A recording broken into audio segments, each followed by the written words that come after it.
I think, Oh gosh. Chitrakshi, are we ready to start? Yes, sir.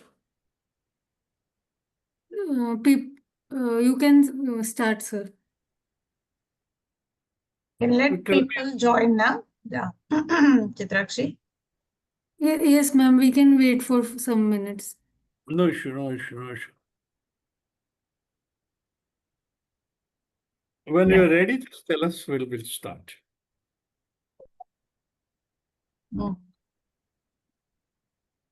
Are we also live, Chitrakshi, on YouTube?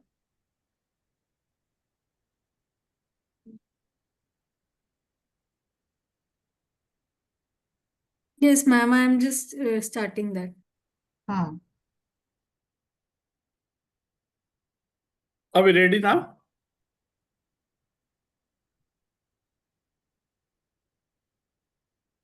Two minutes, sir.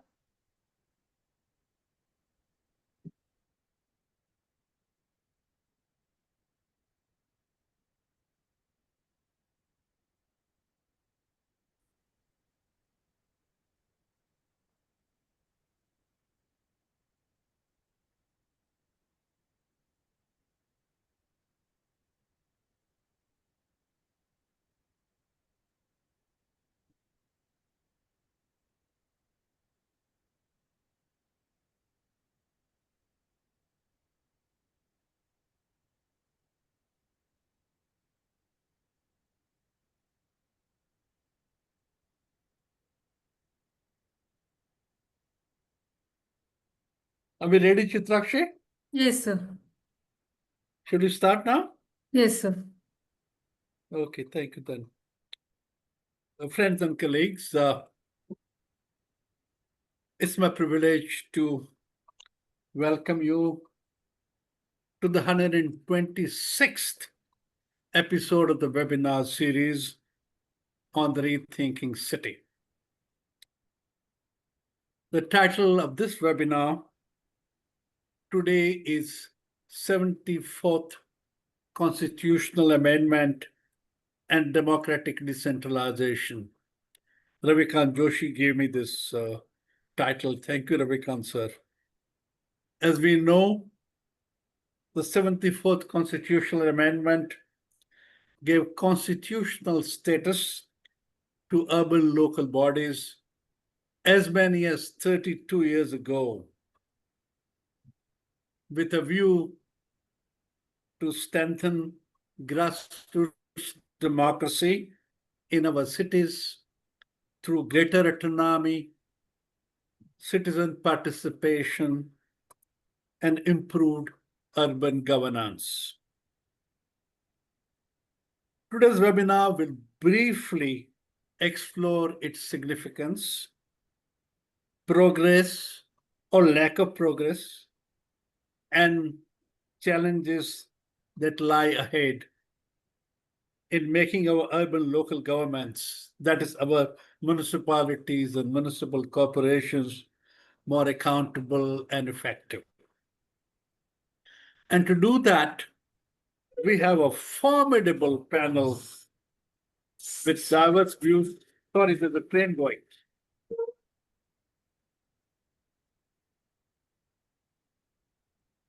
Sorry, this is the metro.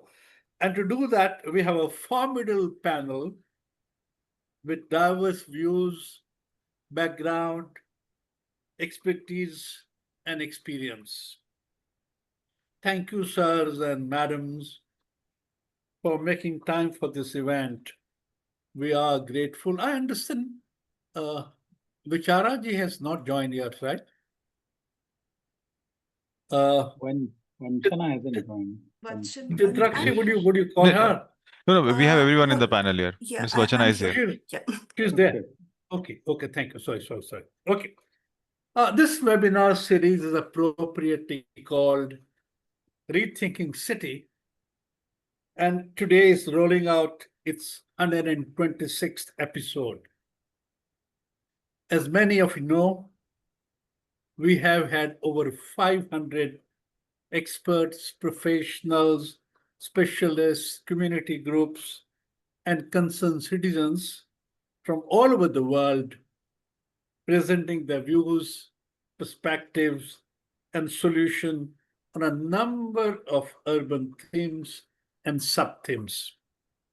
We have talked about governance, finance, mobility, climate change, infrastructure, slums, housing, all kinds of subjects that we have dealt with in the last 3 years. Before I proceed introducing this context, let me share good news that we are offering some 20 new webinars in the coming few months. And that includes a webinar series of 6 events on the very special slum improvement program in Orissa. What is happening in big cities and small towns of Orissa has such potential for adoption and application in other cities of the country where slum issues are complicated. We have named the series Slums Are Solvable. An interesting part of the story is this, that we have 6 organizations co-hosting the series, including UN Habitat and Cities Alliance. So it's something which is very interesting that we're looking forward to. The second set of 5 webinars are with CityNet, an association of Asian cities with some 150 members.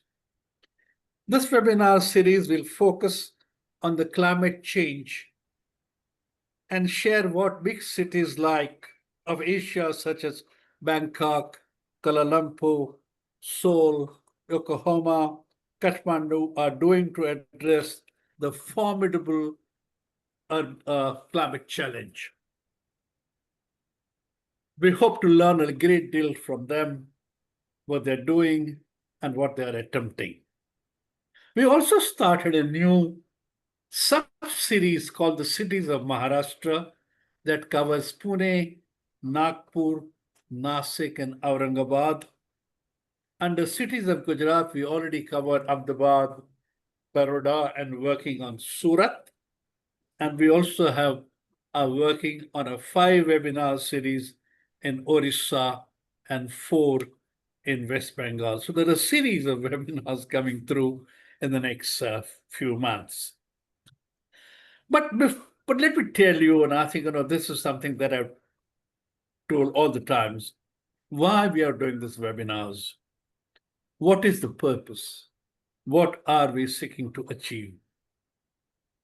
Over the past 3 years, while introducing 125 webinars INHAF has organized on Rethinking City, I have emphasized the following 5 points unfailingly and repeatedly. I've repeated time and again without fail.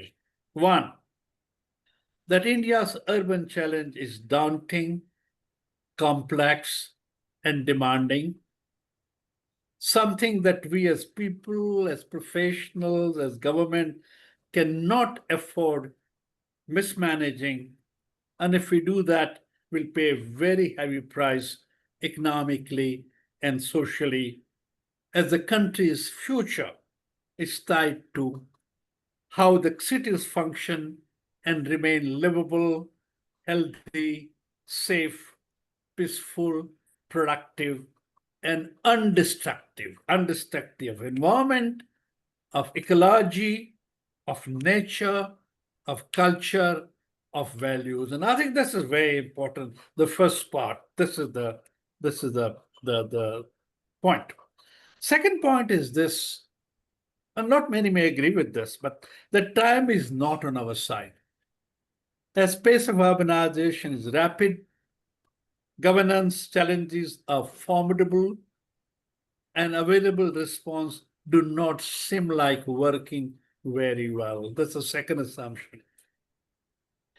The third is that to expect government alone to respond to the challenge is unreasonable and unrealistic. Government alone cannot and should not do this. Fourth point is that the human resource capital, and this to me is the most important one.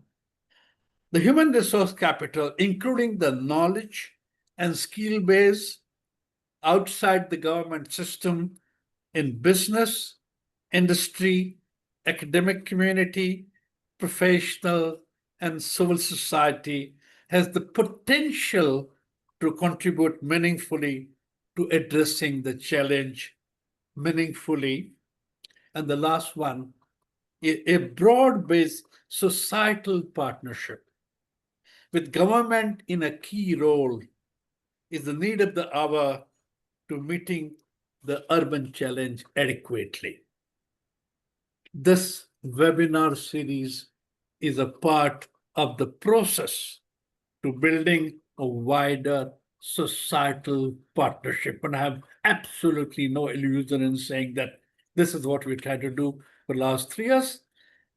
Multiple actions are needed by multiple stakeholders. This is just one of them, but we consider it very important. So with this longish introduction in terms of what the webinars are, why we are doing this, and what to expect in the next few months, I hand it over to Sarthak Bhai. But before I do that, give me 1 minute to introduce him. Sarthak Pradhan is an IS assistant professor at the Takshashila Institution. He teaches economic reasoning, researches public finance, and conducts tutorials on government budgets.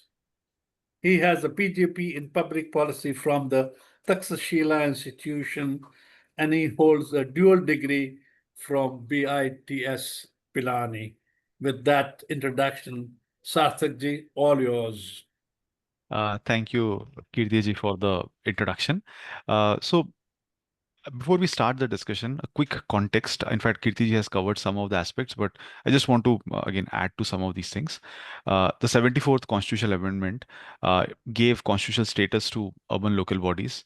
In a way, it institutionalized urban democracy in India. The amendment possibly envisaged that cities will be autonomous, they will be able to carry out various functions, and for carrying out those functions they will have enough resources, and also people can hold these institutions accountable. This law came into being some 30 years back, and accordingly different states have brought in various changes, legal changes, institutional changes. We have city governments across the country. However, our cities are not in great shape. Very few cities in India, we can say, are global cities. In fact, very few of them will be at the same level as global cities. In this discussion, today's discussion, we will briefly review the progress that has been made since the 74th Constitutional Amendment and explore what further steps can be taken to strengthen urban local governments in India so that our cities can grow, expand, and contribute more effectively to national growth. And joining me in this panel is Dr. Debarpita Roy. She's a researcher at Center for Social and Economic Progress. Mr. Ramanath Jha, he's a distinct fellow at the Observer Research Foundation. Mr. Vidyadhar Pathak, former Dean, Faculty of Planning at CEPT University. Ms. R Vachana, she's Head of Municipal Law and Policy at Janagraha. And Dr. Ravikant Joshi, Senior Fellow at CPPR and former Chief Accounts Officer at Vadodara Municipal Corporation. As the chair for today's discussion, I have taken the liberty to divide this discussion into few stages. First, we are going to discuss what has been the progress since the 74th Constitutional Amendment came into being. Then we are going to have a presentation by Ms. R Vachana. Her team has done a phenomenal work. Her team has audited the progress since 74th Constitutional Amendment. So she's going to present some of the findings. And then we are going to have a discussion with the panel on the way ahead. What can be some practical, pragmatic recommendations to improve city governments? And then last 10 minutes or so, we'll have a quick Q&A session with the audience. To the audience here, quick one request. Whenever you have any questions, you can always put it in the chat box. And also at the end, since we have some time, we'll take questions from you. At that time also, you can put your questions. And I would request you to have your questions precise. Instead of talking about long anecdotes, have precise, directed questions. It will be easier for us to answer as well. So with this, we'll get started with the discussion. And my first question here is directed to Mr. Ramanath Jha. So, Mr. Jha, it has been more than 3 decades since the 74th constitutional amendment came into being, which guaranteed decentralization to urban local bodies. From your experience, where do you think there has been real progress, and what have been some of the roadblocks? Thanks. My observations on the subject are not very encouraging. I have been watching the 74th Amendment for the past 30 years, and ULBs across the country in terms of what the 74th Constitutional Amendment set out to do, they are worse off than what they were in 1993. However, before I go into the disappointments about the 74th, let me also give credit to some of the things that it was able to achieve. Firstly, ULBs, as you very rightly said, got mentioned in the Constitution and they were given a constitutional status. They were also given a mandated tenure of 5 years, which meant that it would be extremely difficult for the state government to dissolve the local bodies. And this has been a real achievement because it has been difficult to dissolve local bodies by state governments, mainly on account of the provisions that were put into the 74th Amendment. On the front of social equity, there was the introduction of reservations for scheduled castes, scheduled tribes, and other weaker sections. This was a novelty. But the greatest part of the achievements was the gender equity that it brought in. This was not there earlier, and I could say that it was a precursor to other attempts at gender equity in other elected bodies. Even the parliamentary effort at gender equity came much later. So 74th Constitutional Amendment from that point of view must be given the recognition that it showed the way as to how this could be done. There was greater probity and fair play in elections because of the state election commissions that were constituted under the 74th. And one would have to say that the election process in the cities today are much more streamlined than what they were earlier.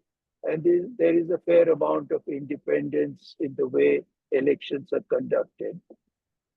On the administrative decentralization front, the 74th recognized that larger cities need to further decentralize, and therefore the concept of the wards committee was included. That is, every city which has more than 3 lakh population will divide its functioning into wards committees. The 74th also recognized metropolization of cities.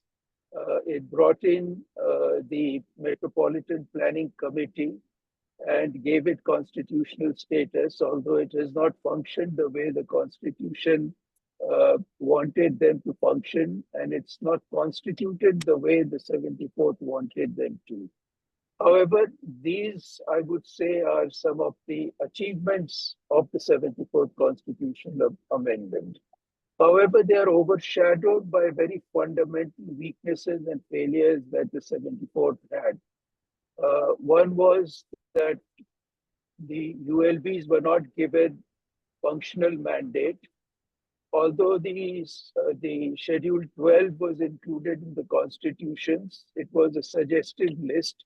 and states have gone about giving some of these functions and not giving them to in other states. So more or less, the power to allocate functions to cities remains firmly in the grasp of the state governments. The same goes for financial mandate to the ULBs. There is no financial independence. Their taxes can be taken away.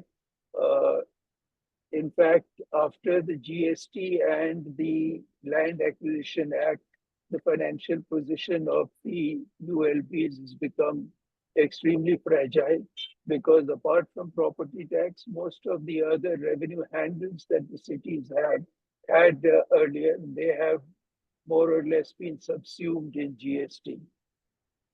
And there was no major governance reform. So the debate that there has to be elected leadership in the cities was not at all touched by the 74th. And therefore, the position of the mayor continues to be extremely weak, more or less throughout the country, except probably in West Bengal. So this subject remained untouched. And I would put that these were the three most fundamental weaknesses of the 74th constitutional amendment. The situation today is that parastatals exist and they continue to erode the ULB domain. The latest in the series is the Greater Bengaluru Authority that has been constituted in Karnataka. And if one goes into the provisions of that authority, it is quite clear that the ULBs will be under greater control of the state government. Supersessions are not happening, but in certain states, we know that administrators have been in ULBs for a very long point of time. And this is despite the constitutional provision that ULB cannot remain without an elected body for more than 6 months. So overall, because of these weaknesses, the cities have become more dysfunctional than they were earlier. Back to you, sir. Yeah, thanks, Ramnath Ji. So if I have to summarize, the cities at this point of time, city governments do not have functional mandates, financial independence, they are lacking. They are heavily relying on state governments and in some extent to the union government as well. We haven't had major governance reforms. The mayor does not necessarily have enough power, and many a times the executives or the bureaucrats are appointed by the state governments, and parastatals and other bodies, they play a very significant role.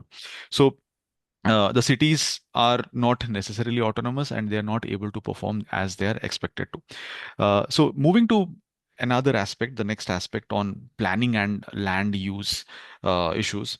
My question is to Mr. Vidyadhar Pathak. The 74th Amendment provided a foundation for democratic decentralization, but the planning powers, urban planning powers, they typically have not been with the municipal governments. What is your evaluation of the amendment's effect on empowering city governments with regard to planning and other issues, other land use issues? Vidyadhar ji, can you unmute yourself? Thank you for inviting me to this panel discussion. And I have been avoiding Kirti for a long time in terms of joining these panels. So I think today I have decided to join. And as Mr. Jha mentioned that the results have been disappointing. So my comments will be with a big dose of sarcasm, provocation, and disruptive suggestions. So I think you will pardon me for that. The first thing is that the 12th schedule, the first and the second functions mentioned is urban planning, including town planning. Now, why did the constitution separated urban planning and town planning is it's difficult, but one can assign meaning to that. And I'll come to that in a minute. And regulation of land use and construction of buildings. These two are the topmost functions which were recommended to be handed over to the municipalities. Let us look at the three states in terms of how they did that. Now, Maharashtra had a 1966 Town Planning Act, which considered the municipalities as the primary agency to prepare their own development plans. The Gujarat had a 1976 Act, but they thought that is not the municipal function. They created urban development authorities and area development authorities as the agencies for doing the urban planning. Similarly, Tamil Nadu Act of 1971 also thought of creating urban development authorities and local planning agencies to prepare the plans. So even after so many years of 74th Amendment, none of these acts have undergone any substantial change in terms of devolving these powers to municipalities. In fact, Maharashtra commemorated the 10th year of the constitutional amendment by taking the powers of amending the plan also unilaterally. So now the plan which is there, the state can unilaterally amend it. Earlier it was the state's power to give directions to the municipality to amend the plan. Now state can do it on its own. So that is how they honored the provisions of the 74th Amendment. Now, why does it happen so? I think we should go back to that. And there, the problem is the trust deficit. I think the politicians and babus in Delhi have no faith in the politicians and the babus in the state government. They think they are incompetent and corrupt. Similarly, the state politicians and the state bureaucracy thinks that the people at the municipalities are incompetent and corrupt. So long as this trust deficit remains, municipalities will never acquire the real powers of planning. They might do the burial grounds and cremation grounds, which are also listed in the 12th schedule. But to do this so-called urban planning and town planning will never go to the municipalities. Now, also, what is the demand for this? Do locally elected representatives demand their rights for performing these functions? Absolute zero. There was an instance when a plan was prepared for Mumbai. The mayor wrote and signed the preface to that plan. The plan was discarded by the state government. A new plan was made. The same mayor signed that also. If this is the case from the bottom up, then how will you get the rights for this? The rights are a two-way thing. No? The higher levels of government should assure those rights, and the lower levels of government must be aware of exercising those rights. And that goes not just to the local politicians, it goes to local bureaucracy, the local engineers of BMC. There was a big controversy about the planning of textile mills in Mumbai. Who decided that? The state bureaucracy and the judiciary. Planners were sort of mute spectators of what was happening with the textile mills. And no local political had any voice on those kind of things. So if this is the kind of situation, you are not going to get it. Let me give one more example of this. The whole smart cities things, the way smart city proposals were required to be prepared, showed clearly that they had no faith in the municipalities. Even the boxes in which the proposal has to be written were defined, and you couldn't exceed those boxes. Who should prepare that was also guided by Government of India. And who should implement was also specified, which clearly shows disrespect to any capacity or responsibility which the local government can take. Now that the that scheme has been closed, there is no use belaboring on that point. But this is a clear example why these kind of rights don't get devolved onto the cities.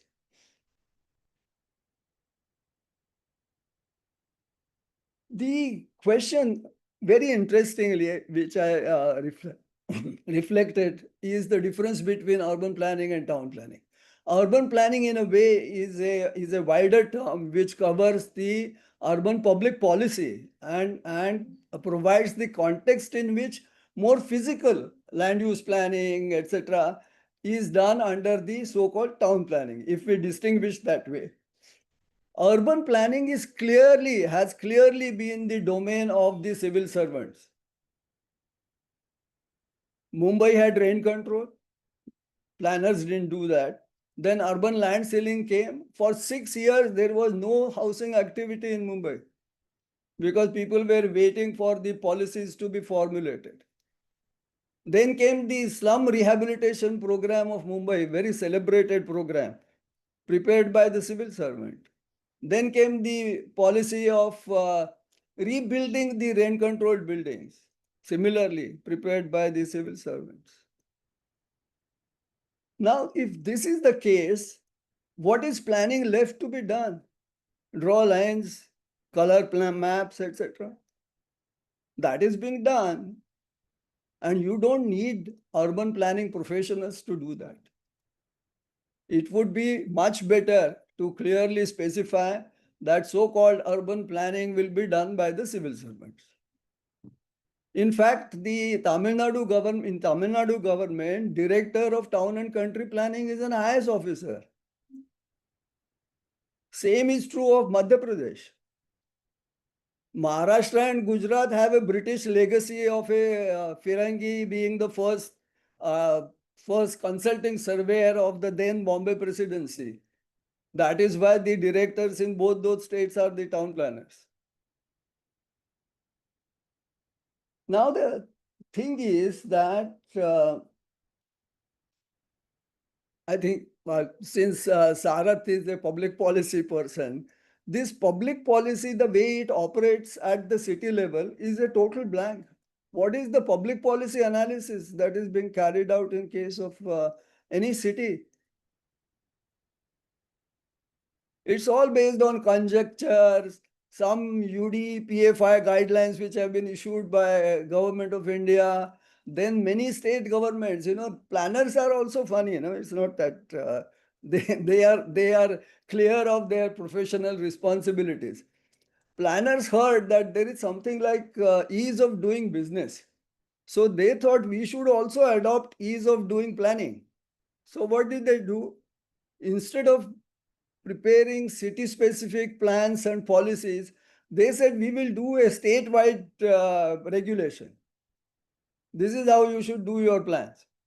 FSI decided at the state level, parking requirement decided at state level, and state after state has adopted that as something like a big reform.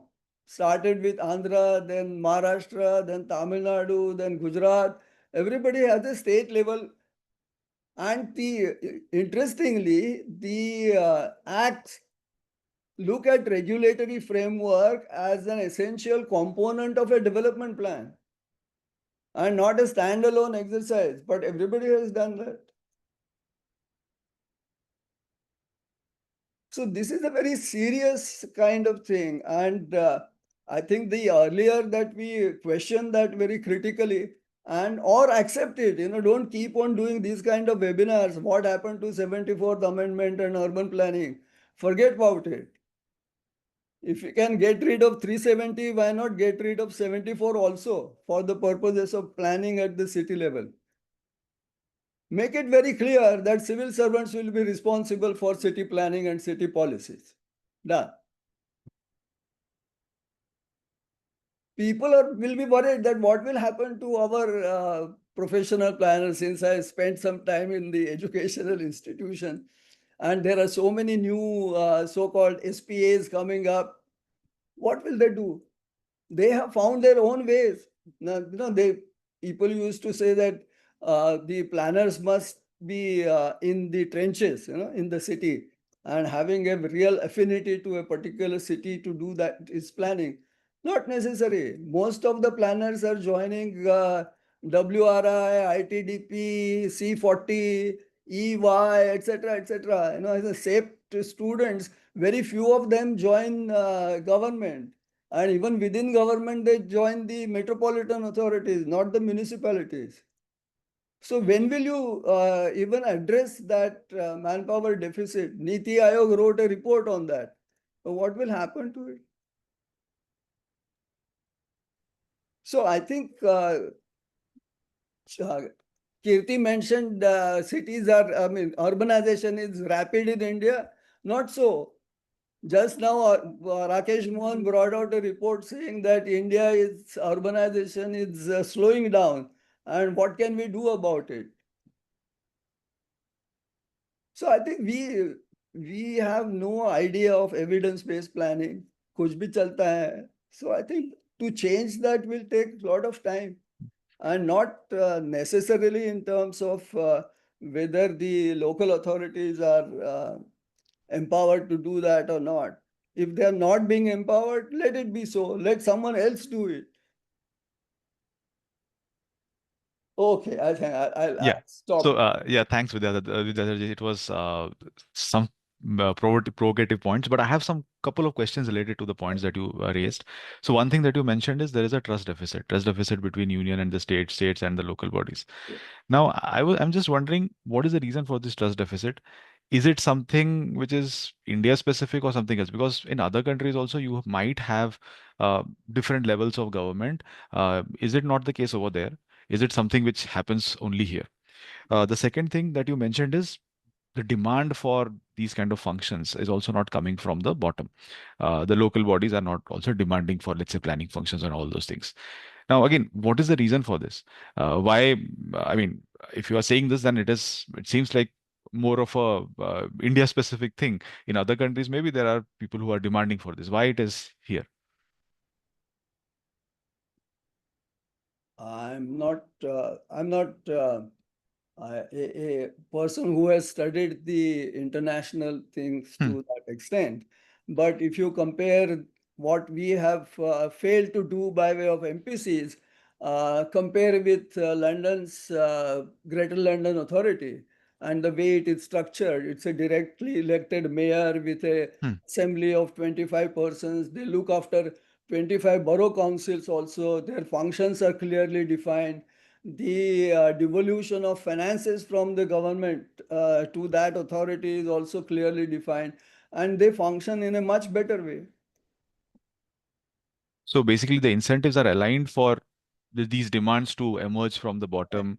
Incentive. In many cases, some people have said that people have to remain in that institution for a long period of time to acquire the real understanding, develop the institutional memory, and then take up the things in that fashion. We have a merry-go-round going on all over. Okay. The senior positions like if you take Mumbai Corporation, there are at least 5 or 6 IAS officers there. And they stay there for 2 years, 3 years, something like that. Goes on. Now, which engineer will join there if he has no chance of becoming the additional municipal commissioner in his life?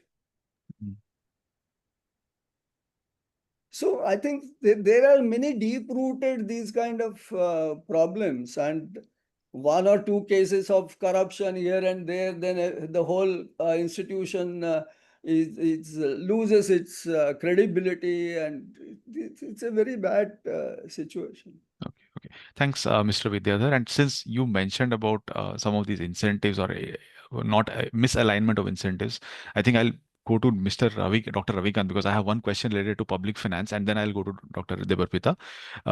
So, Dr. Ravikant, so you have been analyzing urban finances. You teach urban finances, and also you have been as a practitioner, right? So, from a public finance perspective, how close have Indian cities come to the dream of achieving fiscal empowerment? Like that's one of the goals of maybe the 74th Constitutional Amendment. So, where are we right now in terms of financing of cities? Yeah, thanks. Thanks for giving me this opportunity.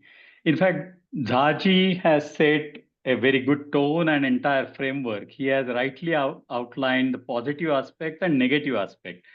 In fact, I personally feel, and going by what he also said, that fiscal autonomy or fiscal decentralization was not the aim of the 74th constitutional amendment.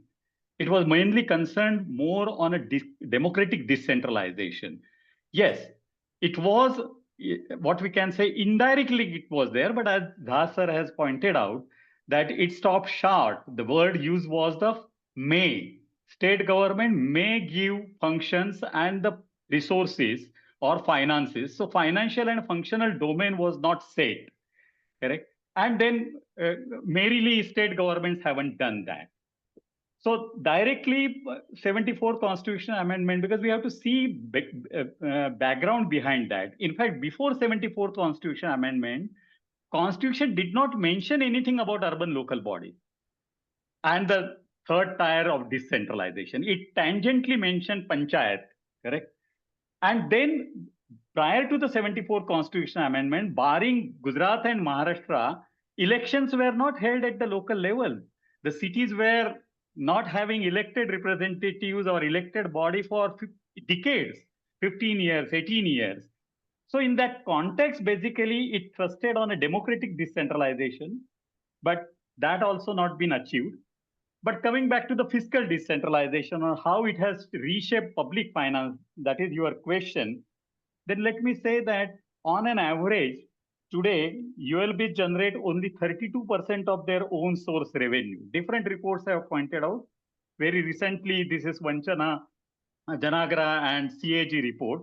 But before that, even RBI 2024 report clearly indicates that it's only 43%, which is own source revenue. 15th Central Finance Commission pointed out it at a 53% own source revenue. But let me give you back figure, 1996, after there was a short-lived renaissance after the 74th constitutional amendment coming in, and I have lived through that. I was at that time in Baroda Municipal Corporation, later on worked on it. So we were so energized. And if you'll see, many cities at that time started carrying out the financial reforms. You know, at that time, municipal bodies had less money in absolute term, but they were having own source revenue constituting more than 63%. So in last 30 years, we have come from 63% own source revenue share of municipal bodies to 32% by the CAG report latest. And before that, RBI report in October 2024, which took into account 232 municipal corporation data, which are supposed to be financially strong. And that data shows only 43% come from own source revenue. Why this has happened? Because in last 30 years, not a single new source of revenue has been given to municipal bodies. Rather, municipal bodies lost the octroi, mainly after 2000. But I won't cry for the octroi if another suitable resource, which is economically and public finance theory-wise suitable and appropriate, would have been given in the hands of the local bodies, perfectly fine. But that hasn't happened. Come GST, and GST has killed rest of the other resources. Entertainment tax, which was earlier some states had taken away. Professional tax had already been taken by the municipal body states. So entertainment tax or your other taxes, which were expenditure based, they have been taken away. They have been subsumed in GST. So today where we are, in fact, there has a emasculation in public finance terms of municipal bodies have happened. And if you look into earlier, Pathak sir has said and Jha sir has said about the institutional fragmentation, particularly Pathak said. If I have to give you today, whatever urban infrastructure investment happens in India, municipal share or urban local body share is only 45%, or even less now. That's a 15th Central Finance Commission figure in 1917-18.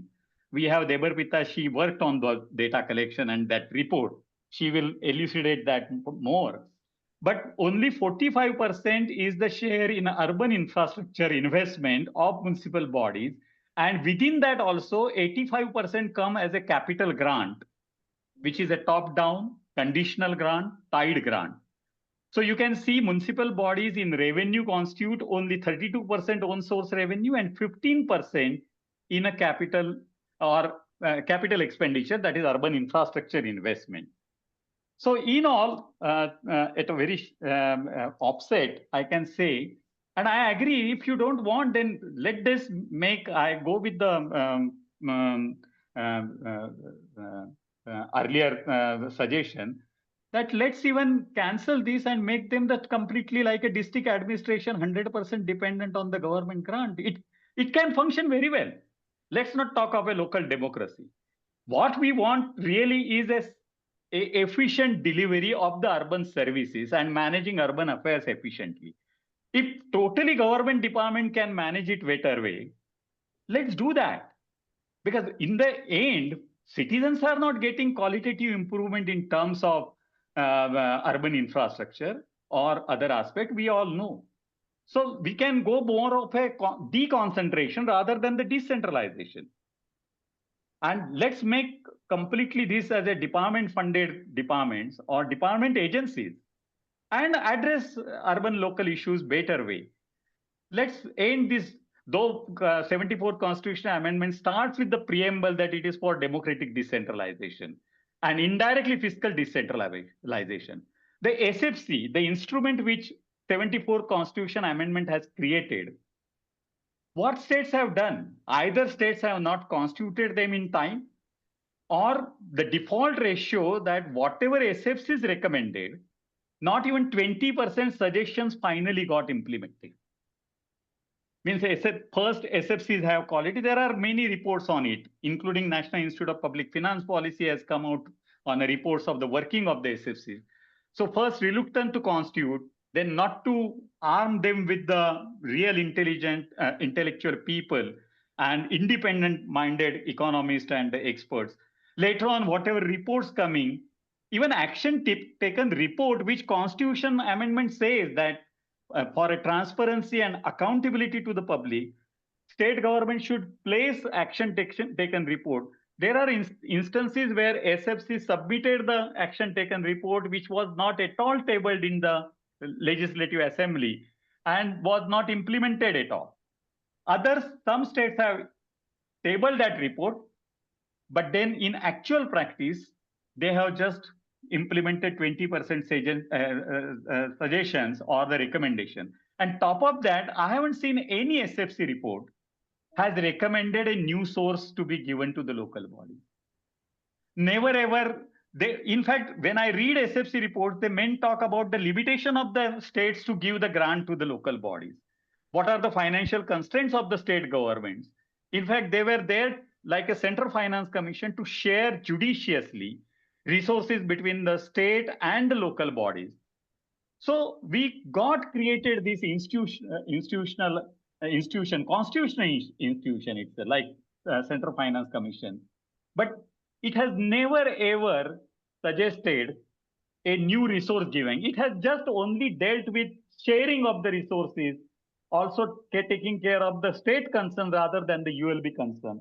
And the final find, which is not financial, but I agree with the Jha sir that there is a political emasculation of the local politicians have happened. One, I'm not against the reservation, but initially state governments came out with that there will be 1-year term for the mayors. They killed the political leadership. Later on, they corrected it to 2.5 years, and some states today have 5-year this. But today what has happened, I have lived through that, and I know that earlier my mayor used to be the leader of the larger faction of that local party or local representatives of that party. He used to be one way a natural leader. Today what I have seen the paradox that the mayor himself will not vote himself. So he doesn't have support of the local bodies because he comes under the reservation and who is not at all a natural leader. So reservation absolutely was right at an election level where members social groups got the representation. Gender equity came in, which is a real only plus point is the gender equity and reservation to the social groups. But states utilized it in a different way. And today, politicians don't consider their career in the local body. Naturally, they would like to go at a state level and the central level. And local politician, I agree with the earlier speakers that no, they don't have any voice.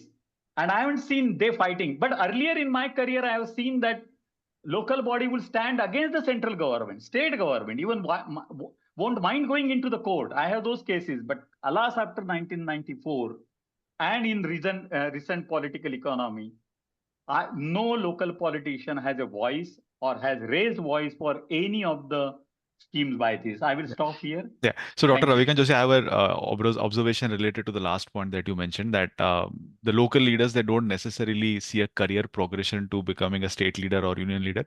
If I'm not wrong, then some of our national leaders in the past, maybe Nehru or maybe Sardar Absolutely. Vallabhbhai Patel, they were all local leaders at some point of time. They were head of some of these local bodies, and gradually they moved up. Everybody, Rajendra Prasad ji, Yeah. our So, first president, correct? Or Netaji Subhash Yeah. Chandra Bose, or name Correct. any earlier politician. As, He as graduated late from as, it. as late as Manohar Joshi of Maharashtra Absolutely. as the chief minister, and later as Lok Sabha speaker, was a mayor of Mumbai Corporation. Yes. But after that, nothing of the sort is happening. This is the Yeah. trust deficit, even at the political level. Yeah. So since we're talking about gender equality, since we're talking about inclusion, so the next question is directed towards Dr. Debarpita, who has done some work on it. So Dr. Debarpita, what is your evaluation of this particular amendment's effect on inclusive urban governance, especially in terms of political representation, participation, whether the voice of the marginalized groups, is it part of the government decision making? Yeah, I think to some extent, and I'm being very, what should I, candid here. This question of yours is slightly, jumping the gun. Before we talk about inclusive governance and administration, let's talk about effective governance and administration, right?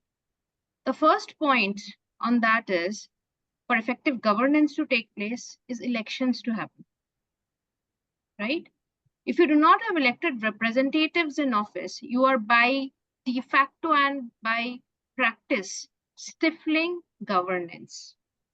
Administration will continue as it continues in our cities, but governance reforms or new initiatives, unless they're top down in the form of certain central government programs, etc., will not take place.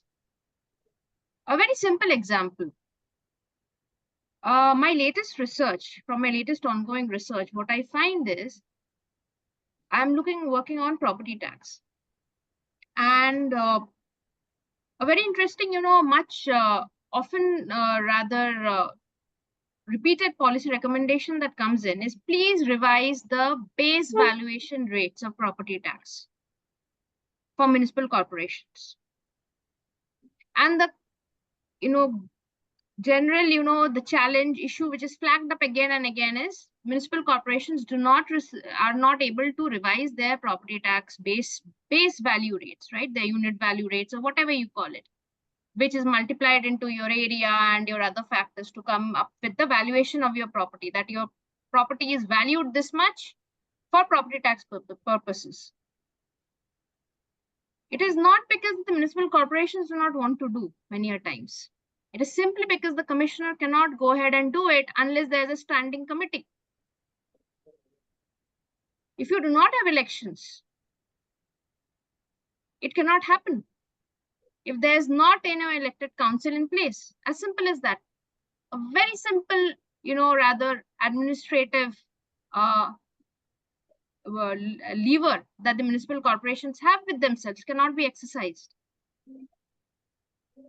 That is one. The second is, most urban, areas now have residential welfare associations, RWAs. When I talk from my personal experience as a, member of an RWA, who do I really, resonate with in governance, in the government? More often than not, it is the MLA and not the local councillor, right? Because I also know that if the MLA says ki ye hona hai, please let's get it done, it will get it done. No matter, what the municipal corporation feels like. Very often we hear that our panchayats are way more empowered. Rural governance is, way more empowered, way more effective than urban governance is. Why? One, due to pure economics.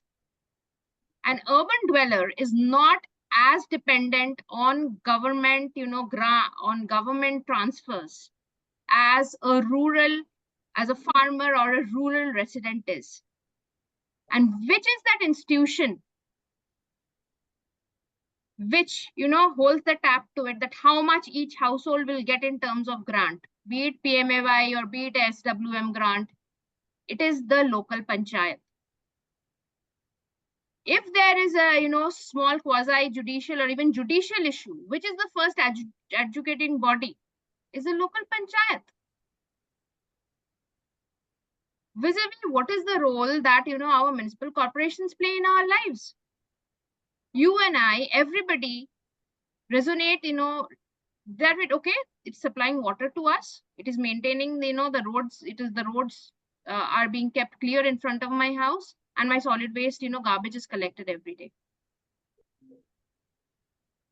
So let's look at it not just from, what the 74th Amendment really tried to visualize. There's a very deep practical element to it in terms of, how much this fragmentation of governance which happens in urban areas, rightly so or wrongly so, needs to be understood better. We all talk about it. We all talk about parastatals, of course. And Ravikant Joshi very rightly said 45% only of the investment which happen in our cities currently are through our local governments. Fourthly, is that we do have certain, better models amongst our states than others. Pathak sir, for all right reasons, did say that Maharashtra was not doing a good job in very many aspects of it, right? But if you look at it from a, pure functional devolution, etc. perspective, possibly it's also one of the most, decentralized rather states when it comes to state and the local bodies, right? Okay. Gujarat could be another model. Vis-a-vis other states, what is it at least these states are doing, and what is it the other states are not doing? When I look at, empirical evidence, and this comes from, Sarthak, from my rather core skill, which I'm a researcher, right? I'm not I'm not into advocacy. I'm not a practitioner either. Is that when I do go out searching for hard evidence, apart from, talking to officials who are only limited, who can only share so much with me, and talking with experts, the data that I have, the evidence that I have at my disposal is very, very limited. I looked through the excellent, CAG report that, along with Janagraha, CAG has put out. But when I, started to deep dive into it, that, okay, where do I look for the source of the data?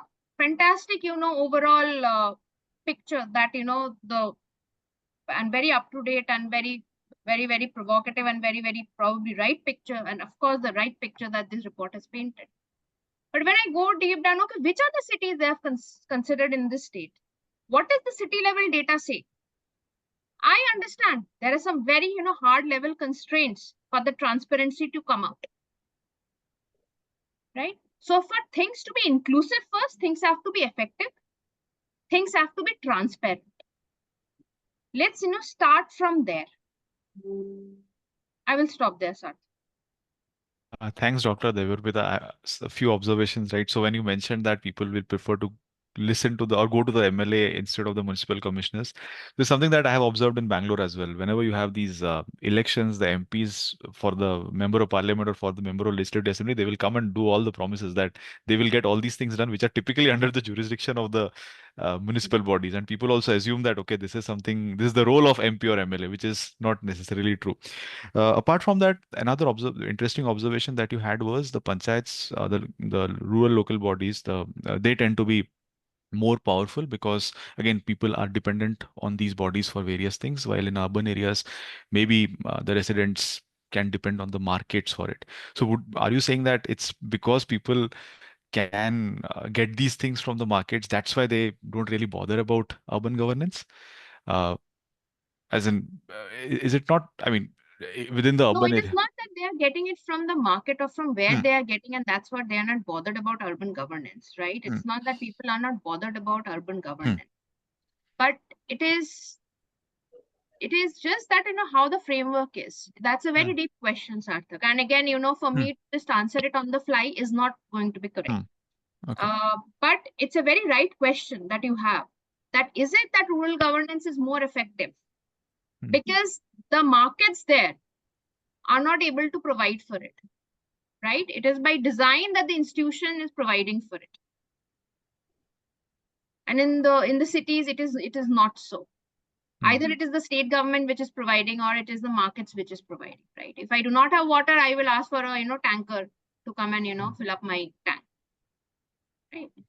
So, but again, I mean, this again, let's not talk about answers to these questions on the fly without really doing a very deep dive empirical research into it. Yeah. Thanks, Dr. Debarpita. Now, I'll hand it over to Ms. Vachana. Ms. Vachana and her team have done a extensive audit on the functioning of the 74th Constitutional Amendment. So, Ms. Vachana, would you like to present your findings? Yeah, thanks, Sarthak. Yes, I do have a presentation. So can I screen share it? Yeah, sure. Bhumaji, I hope we have the sharing rights. Yes.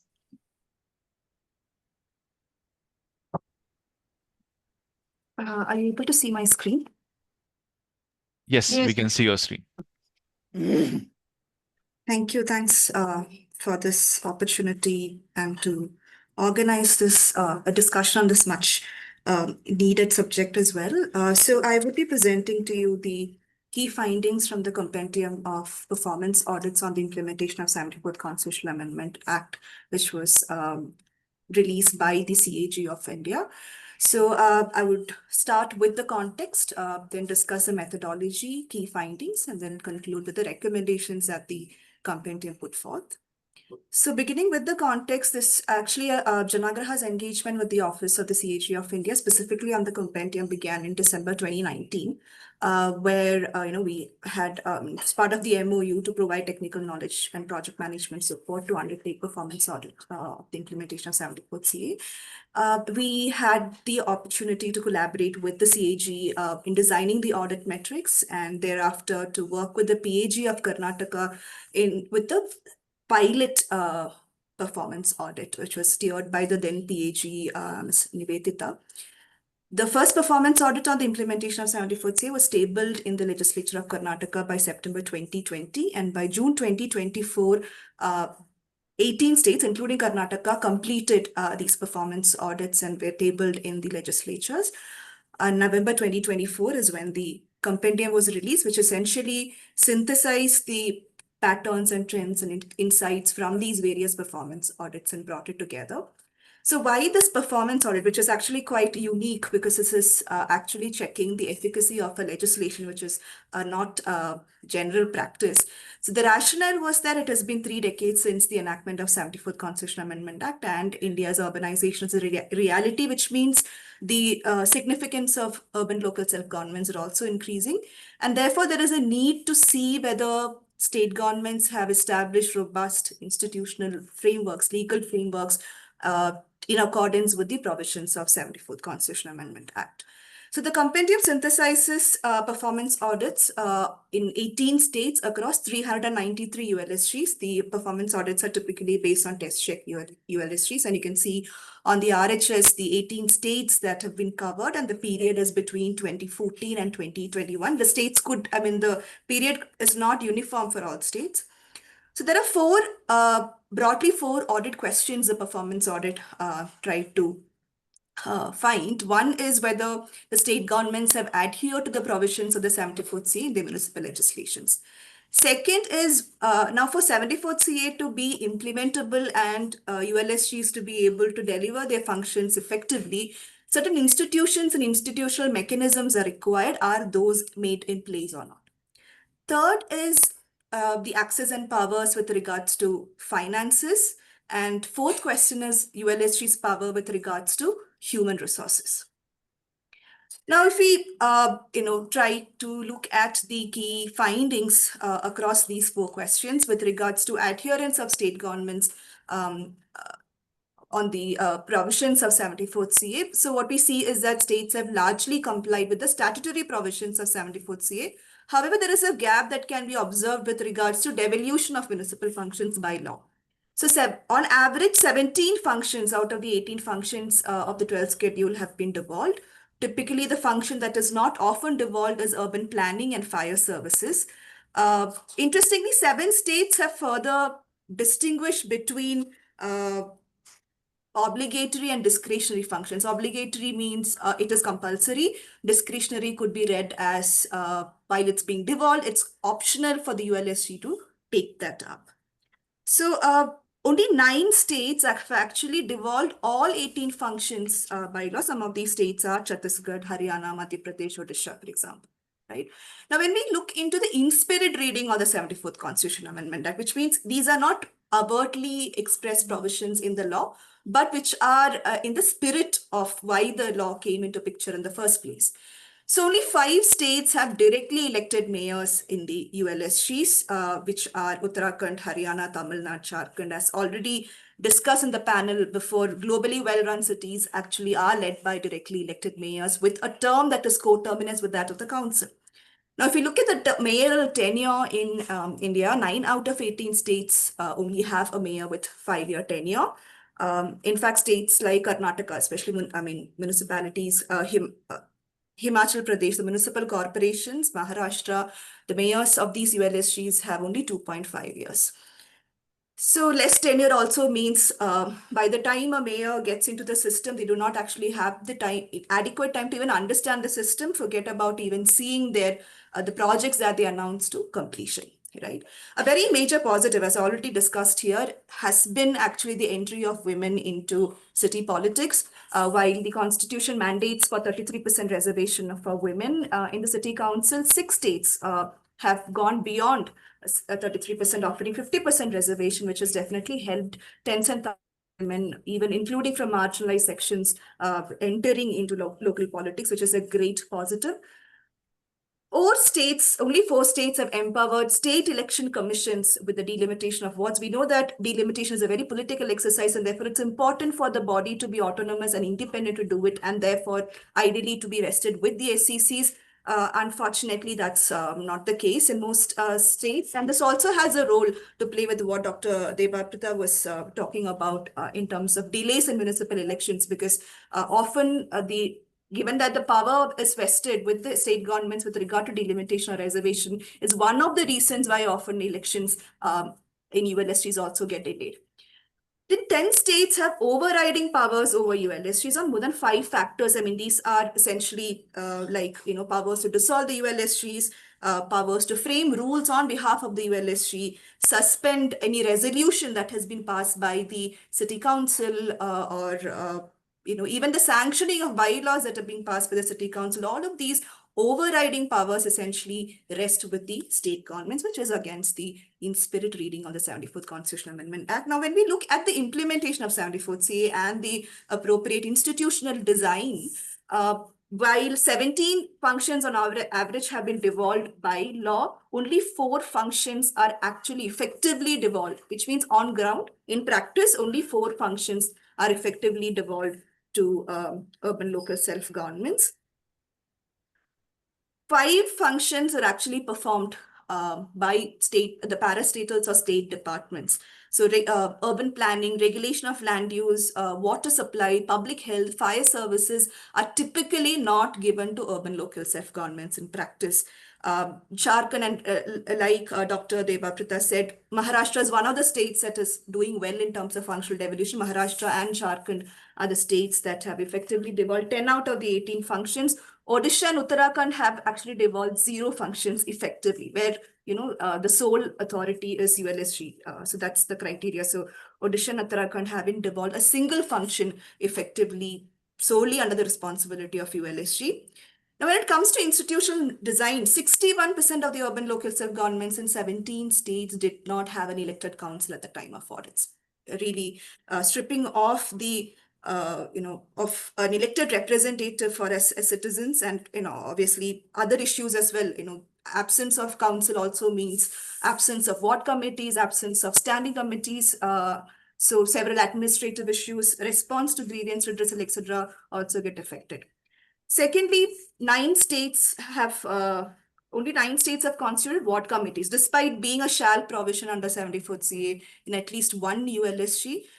Only Kerala and Himachal Pradesh have active councils in at least a test checked. Kerala and Maharashtra have active councils in all the ULSGs. Now again, DPCs, district planning committees and metropolitan planning committees were critical provisions to ensure regional planning in non-metropolitan areas and metropolitan areas respectively. However, often these are not constituted, and whenever it's constituted, it is not operative or it's not functional.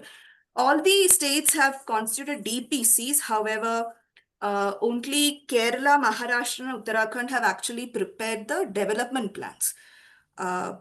When we look at metropolitan planning committees, of the 18 states assessed, only 9 states, as per census 2011, confirms to the 10 lakhs population. So therefore, out of the 89, we're supposed to have metropolitan planning committees. However, of the 9, only 3 have constituted metropolitan planning committees.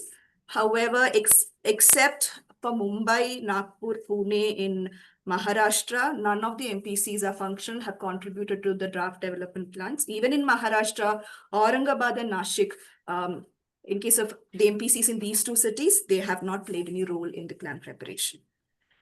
State Finance Commission, again, another critical body as part of 74th CA. Only 10 states have constituted in a timely manner, which is every 5 years. And on average, there is a delay of 412 days in setting up of SFCs by the states, as already Dr. Ravikant Joshi mentioned. It's not just the delay in the constitution, there is also delay in the submission of action taken reports in the state legislative assembly. There is a delay in the acceptance of recommendations by the SFCs and in implementing the same, which also results in delays in short releases of funds from the state to the ULSGs as well. Interestingly, Uttarakhand is the only state which has accepted the whole of the recommendations of SFCs, where all other states are either partially accepting or haven't responded at all, which is in case of Andhra Pradesh, Manipur, and Telangana. Now, when we look at financial aspects, so there are a couple of issues there. One is ULSGs do not generate adequate revenue. So 32%, as already Dr. Ravikant Joshi said, is the average own source revenue generated by ULSGs, which means there is a significant dependence on state and central government grants, which is almost about 56% in case of ULSGs. Now, the other problem is that the fiscal decentralization is also weak in India's ULSGs. One, there is complete lack of autonomy. While property tax is being collected by ULSGs, but key decisions with regards to base rate fixation, revision of property tax rates, etc., are all decided by the state governments, which means there is a loss of immense revenue potential as well that is happening. In fact, for example, in Chennai Corporation, the property tax revision happened after a 20 years gap. In Tamil Nadu, since 2013, in several ULSGs, the revision hasn't happened, which is almost causing a revenue loss of about 2,598 crores. Right, and 5 out of the 6 states actually require administrative approval from state governments, even for basic infrastructure work. The whole point of having urban local self-governments is to ensure prompt responses to the local services and requirements. This is sort of curtailing that possibility. All of this is also resulting in a significant resource expenditure gap, with about average 42% is the resource expenditure gap in the assessed ULSGs. The fiscal management of ULSGs is also quite weak, which is signaled by unrealistic budgeting. So typically, the budgeting should be done scientifically by assessing the cost of services as well as the requirements for the city. However, most often the budgets are prepared by adding a certain percentage to the budget estimates and not even actual figures. So unrealistic budgeting essentially is a difference between the budget estimates and the budget actuals. And we see a maximum budget variance of 403% in terms of receipts and 274% in terms of expenditure. And this is in case of Himachal Pradesh. Now, low fiscal autonomy and poor financial management is sort of resulting in low fund utilization. So ULSGs in 11 states have utilized only 61% of the funds that are being made available to them. Tamil Nadu and Punjab seem to be doing better, as you can see on the RHS, about 89% Punjab is able to utilize, whereas Jharkhand and Odisha, for example, are able to only utilize 50% of the funds.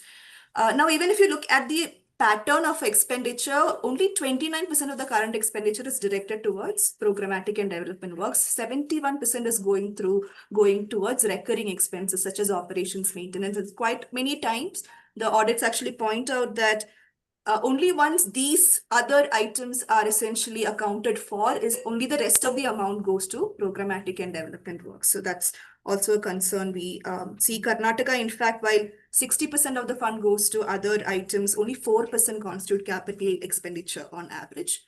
Moving on to human resources, there are three problems. ULHCs do not have adequate power over their staff. They are not empowered to assess their workforce requirements. It's an interesting case quoted in the performance audit. Shimla, which actually requested for 720 new posts in the ULSGs, whereas state governments sanctioned only 20 posts, which means the requirements and reality would have a huge mismatch.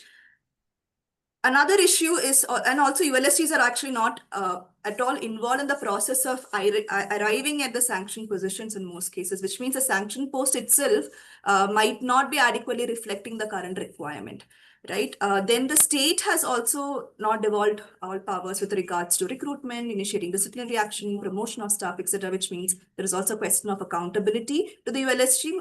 The next is about municipal cadre and recruitment rules. 4 states are yet to notify comprehensive CNR rules, which came as part of JNNU and thereafter as part of Amrut reforms.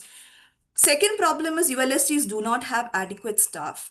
So 37% is the vacancies against a sanction post. Like I said, the sanction post itself need not be sufficient. But even compared to the sanction post, 37% is the average vacancy. It is as high as 61% in Madhya Pradesh, 53% in Telangana, right? And if this vacancies worsens in lower tiers of cities, which is it's much worse in town panchayat and municipalities compared to municipal corporations. Now, adding to this crisis is also the absence of low systematic capacity building program for ULB officials. Only 7 states have actually training institutes specifically for ULSG officials.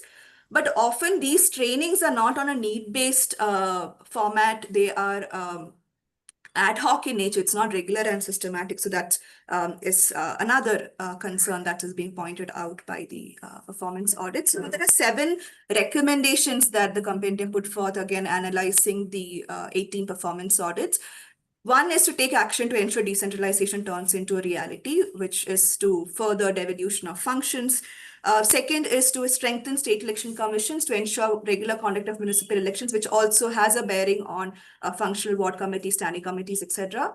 Third is to establish platforms for citizen participation, like ward committees, area sabhas, also ensure that they're effective on ground.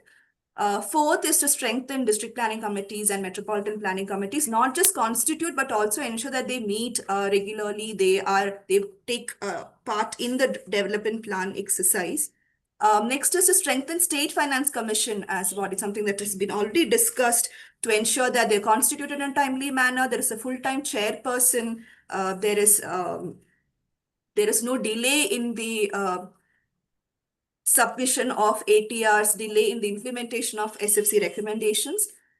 Sixth is to improve the financial sustainability of ULSGs, which covers both fiscal decentralization, revenue optimization measures like property tax, for example, to be based on capital assessment method, using of technology and digitalization to optimize revenue, and of course to have better financial management practices and scientific budgeting procedures in the ULSGs.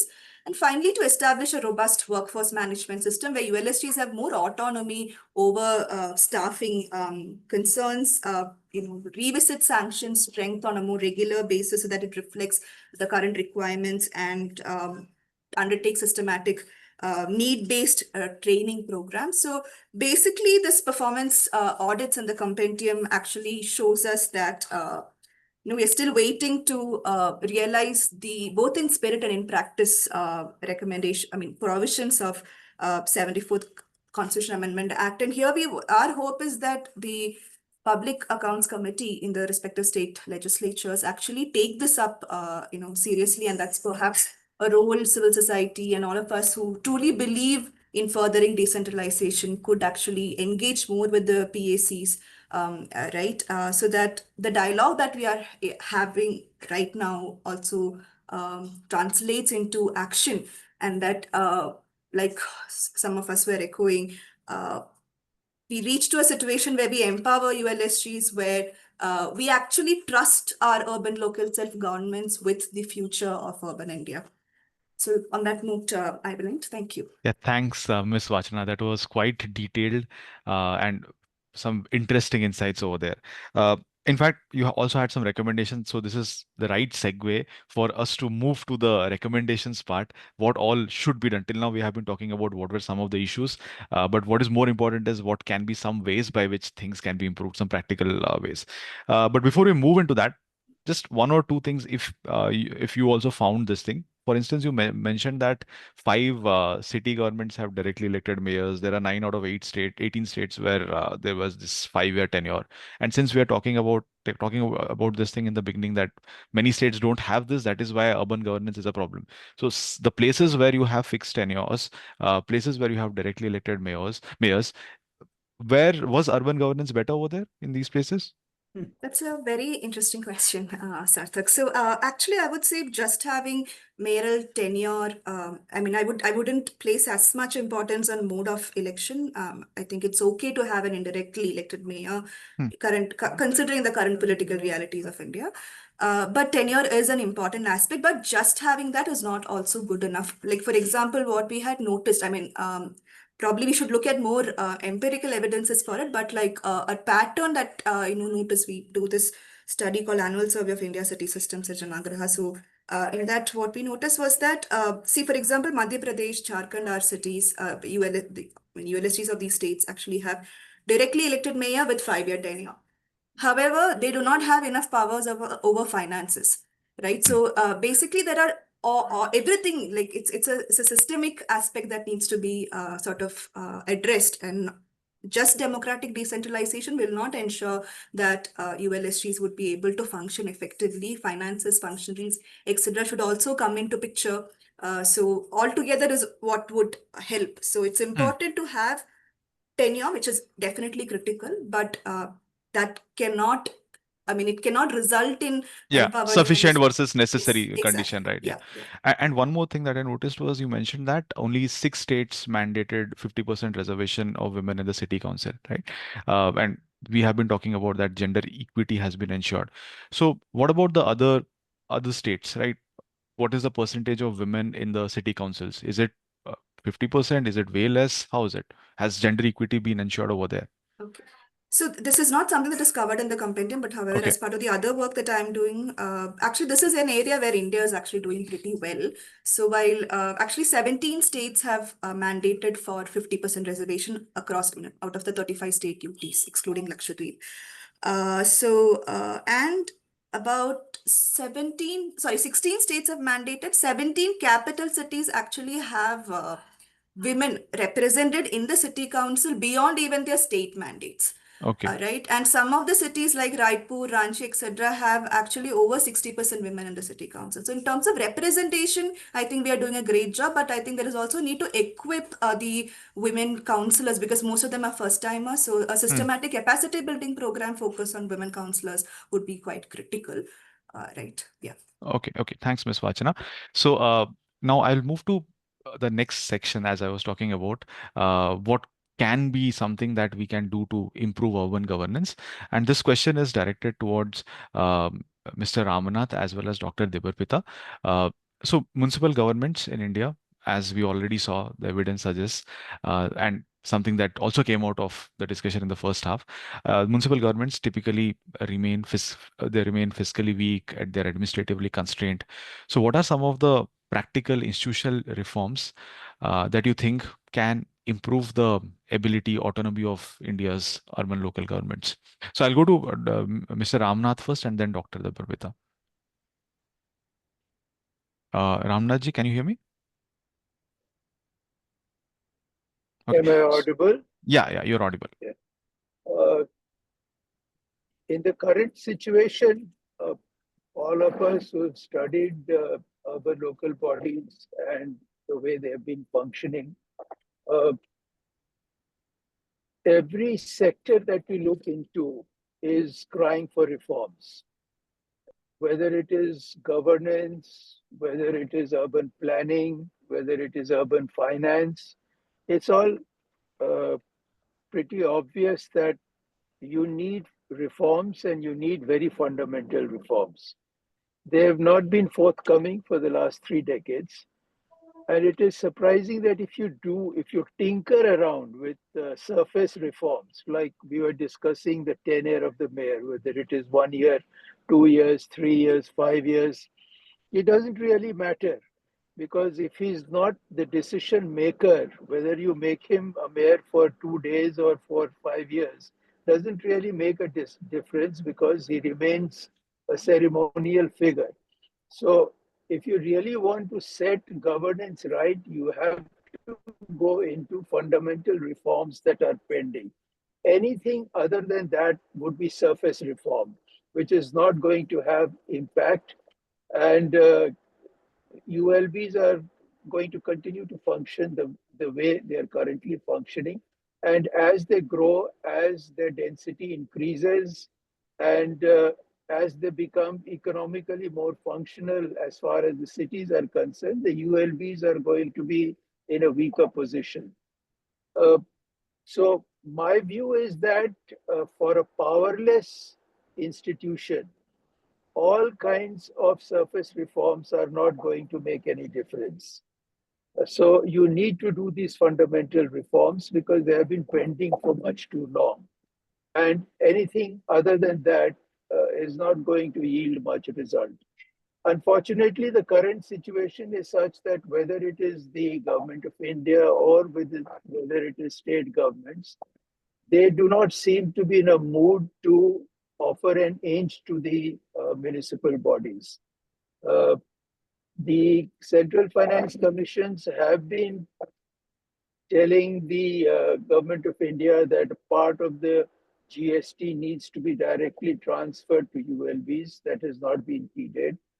State governments have not implemented any reforms that government of India suggests that they should do. For instance, the model municipal law was formulated in the first decade of the century. That has not been implemented. The Model Rent Act that has been put out by the government of India, none of the states have picked that up. The Nagar Raj bill, which was true democratic decentralization and citizens' participation recommendations of the government of India, they were not implemented in any state governments. So state governments are not willing to part with any of the powers that they continue to hold over UNBs.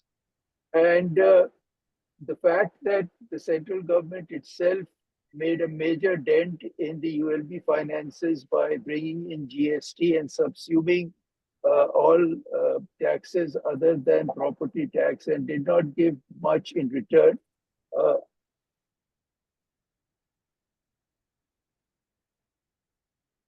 Yeah, can the extent that there needs to be.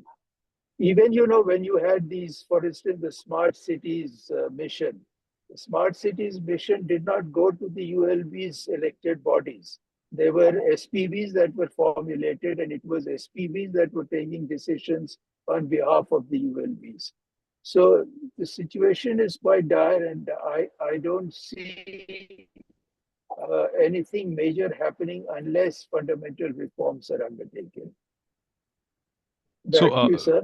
So, Mr. Ramnath, just when you say fundamental reforms, right? Who is who is going to take that? What are these fundamental reforms that you are referring to?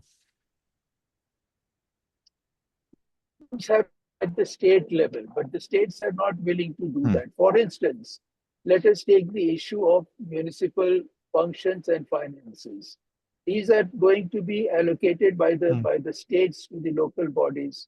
Now, this has not been done as various reports that have been now illustrated show. So if states are not doing it, who does? The ULB on its own cannot do it. So the center should then come up with another major constitutional reform that mandates that these would be done. And it removes the word may and shall, says that they shall do this. And if they do not do this, then there would be consequences for the state. This was exactly what was envisaged in the JNNU-RM. The JNNU-RM said that there are certain reforms that the states will have to carry and certain reforms that the cities would have to carry out. Now, these reforms, if they were not to be carried out in JNNU-RM in its original form, there were consequences for the state in terms of finances, etc. But when elections came close, these were waived off, and none of these consequences fell upon the state bodies. So if the center is not going to do it, and if the state is not going to do it, there has to be a clear statement. I would agree with Joshi said that if democratic decentralization is not one of the objectives that you want to pursue, find out another means by which the citizens can have services rendered to them of decent quality by whatever kind of body that you set up. These would be against the current constitutional mandate, but the situation today is neither here nor there. The judicial intervention, for instance, for some states recently said that elections should be held, and now some states are going into elections. But these elections are not going to improve the situation because decision making does not lie with these elected bodies. So if you're not going to decide, what are you going to do after getting elected? It makes the situation more messy, that's all. Yeah, thanks, Mr. Ramnath. Dr. Debarpita? Yeah, I would go one step even, further back than what Ramnath sir is, recommending. That we need to have fundamental reforms and reforms of the nature where the state is held accountable as to how you are treating your urban local governments, urban local bodies. I'm basically a municipal finance researcher. And if I look at it through the municipal finance angle, even today, state government transfers make up the bulk of the municipal revenue or receipts across urban local bodies. There might be, one or two outliers where own source revenue make up 60% of your overall municipal receipts, etc.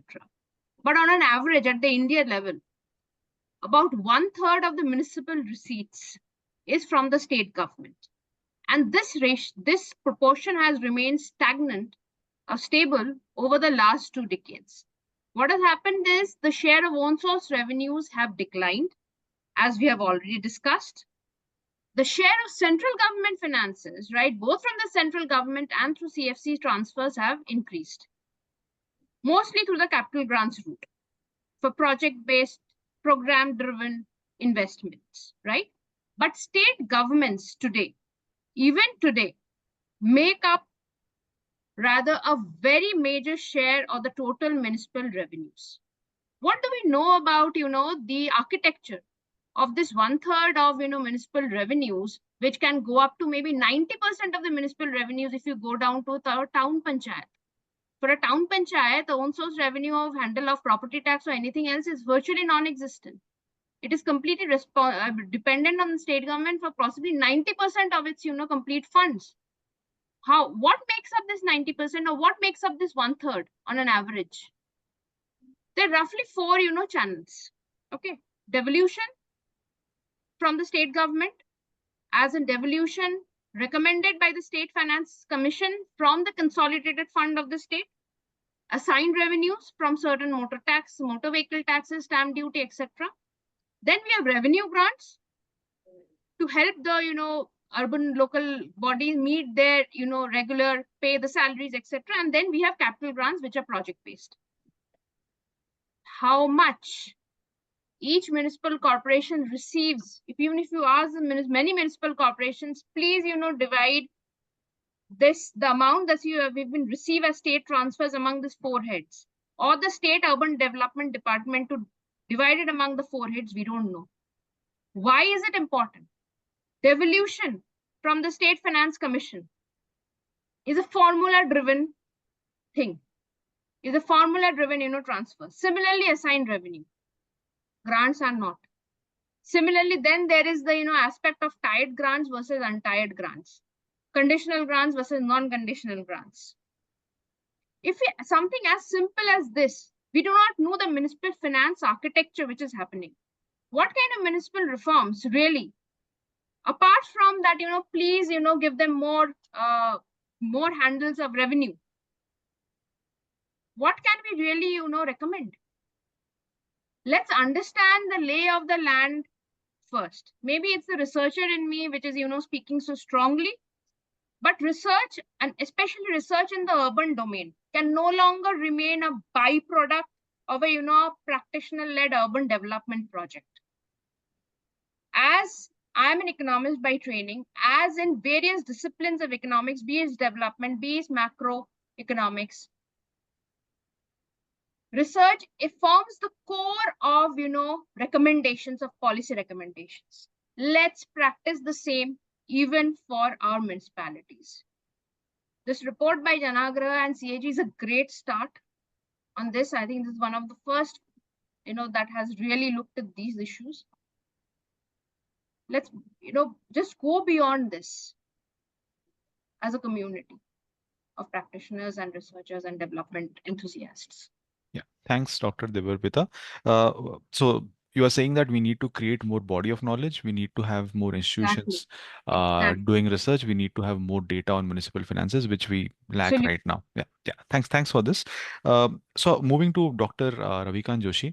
So again, the thread continues. Revenue generation tends to be an issue. And since you have expertise on urban finance, right? What are some of the practical measures that cities can undertake in enhancing revenue sources?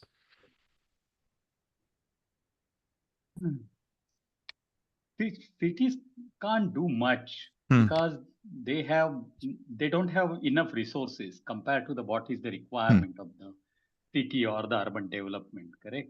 Well, let me broaden it, right? What needs to be done, yeah. right? Maybe not just cities. So, see, earlier I took a stand that scrap these elected bodies and make these municipal bodies as the organ of the government and deliver better things.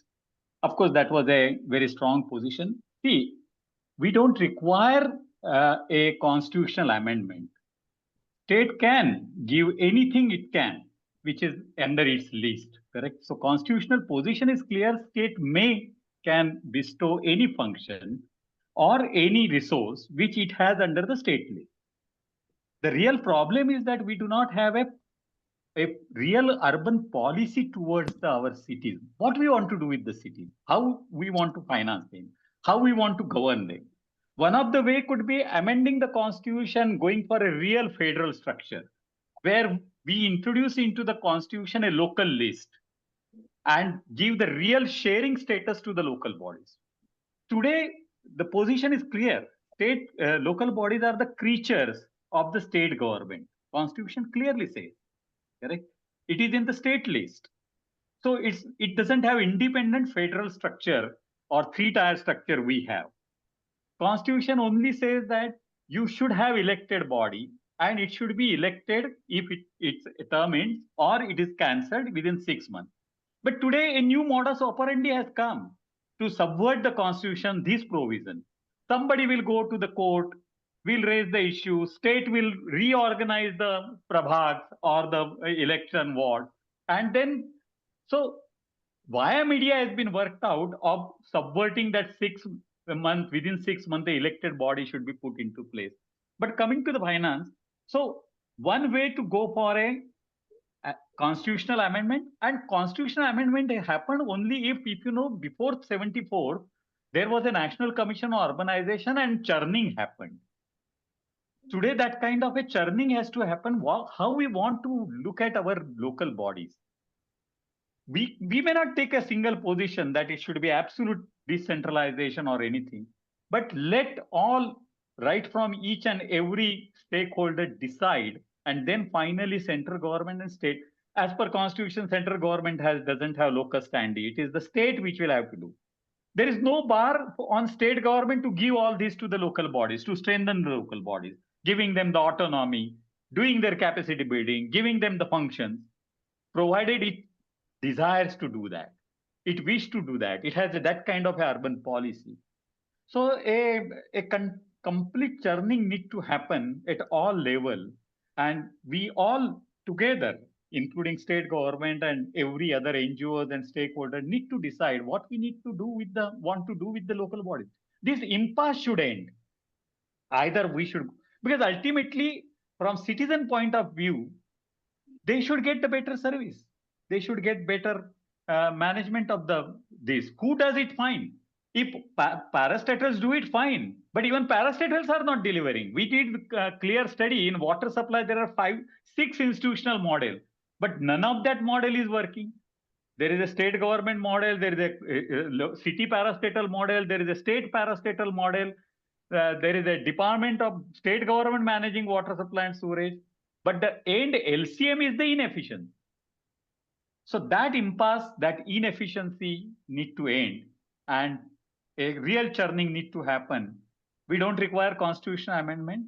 Within this also can be done if there is a willingness to do it. Thanks, Dr. Joshi. So again, this question is for the speakers, for Dr. Debarpita, for Mr. Ramnath, to Mr. Joshi as well, and others also can pitch in if you want to. So one thing that has been mentioned before that the states are not doing fundamental reforms, and Dr. Joshi also mentioned now that it is in the hands of the states that they should do it. Now, if you look at the revenue that is generated, it's typically the cities that generate revenue, right? So if the cities are the ones which are the growth engines, they are the ones who are generating revenue. The states tend to benefit because of the revenue that cities generate. Why can't states prioritize cities? I mean, states also tend to benefit from them. Why has that not happened? Why have they not focused on that? Maybe urban governance is something that can help the states. So that's one part. Secondly, there was one observation in the beginning of today's session that there is a recommendation that GST should be shared with the local, maybe the 50, I think Finance Commission recommendations are there as well, that GST can be shared with the cities maybe. And you can figure out which place GST is being raised, which city, how much GST is being raised. And if that gets divided between the union states and the local bodies also tend to benefit. And whichever jurisdiction, whichever city, more GST is being raised, that means more economic activity is there, they will get larger share. They're also going to get benefited because of that. So what about your thoughts on some of these things? Can I come for 2 minutes and then Dasa? Yeah, sure. It is sharing of the GST. Today, as I said, no more than 60%, and as Debarpita said, 90% coming from the state. In fact, there is one rule in public finance and intergovernmental fiscal transfer theory that when you give money which is with the soft budgetary constraint or without the performance outcome accountability, they tend to make municipal bodies relax. They won't go for taxing. So whatever powers municipal bodies are, they are not optimizing. We have cities which can optimize their price, but they are not doing. So we have a paradoxical thing. We have 90% of the ULBs which do not have economic base and the autonomy and the capacity and the resources. But there are 10% cities which can become global cities by enhancing their resources. But when they get the free lunch, and we have moved in last 30 years toward the free lunch. It is not only the share of, as Debarpita said, that central government contribution earlier, which was less than 4% or 3%, has now zoomed to the 12% and 15%, 20%. So that money is coming tied up, conditional, but without any accountability. That's the real problem. Means all those funds are coming under the capital grants. They are conditional that you can't do and you can't do that. As Pathak sir earlier pointed out, prescribing everything that you have to, even boxes how you need to feel, like that kind of thing.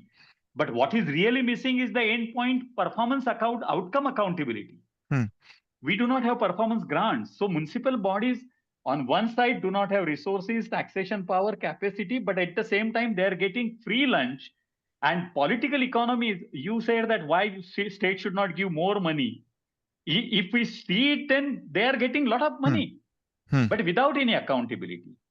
And in fact, state should have, I will put it theorem another way, it is the state which should have more interest in addressing and making municipal bodies financially self-sufficient and efficient more, functionally and financially, because states are meeting the deficit of the local bodies.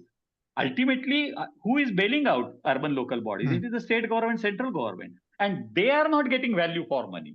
And when state is spending the money and not getting value for money, it is we all citizens are not getting value for money, which is coming to the urban local bodies because they are inherently inefficient. They are not even able to spend the free lunch or the grants they have received, as Vachana's report has pointed out, correct? And other reports, even RBI report, 15 Central Finance Commission report, all are pointing out that there are systemic deficiencies. We need to correct this entire financial architecture. Mr. Vidyadhar, I think you have. I think, Sarthak, you mentioned why state governments are not giving resources to cities.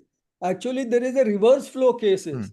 In Tamil Nadu, when you seek a building permission, there are two levies. One is called infrastructure and amenity, and the other is shelter. Both these revenues, which are collected by local bodies, go to state government. Okay, Mr. Vidyadhar, again, I might have not worded it properly. What I was trying to say is why state governments not prioritize that cities can become, they become more resource sufficient and all. It's not that they give money, they create conditions so that cities will have enough resources or are able to generate more resources. No, on the contrary, politicians are granting exemption from property taxes. In Mumbai, flats of 500 square feet and less have been exempted from property tax. Which cost crores of rupees. Who wants the cities to be engines of economic growth, except for economists who write in journals? There should be a constituency for these kind of reforms. Now, who wants these reforms? Even citizens don't want. If something is given to them free, they are happy. They elect the fellows. So where is that? No citizen says that I must get so much of water supply and I am ready to pay so much.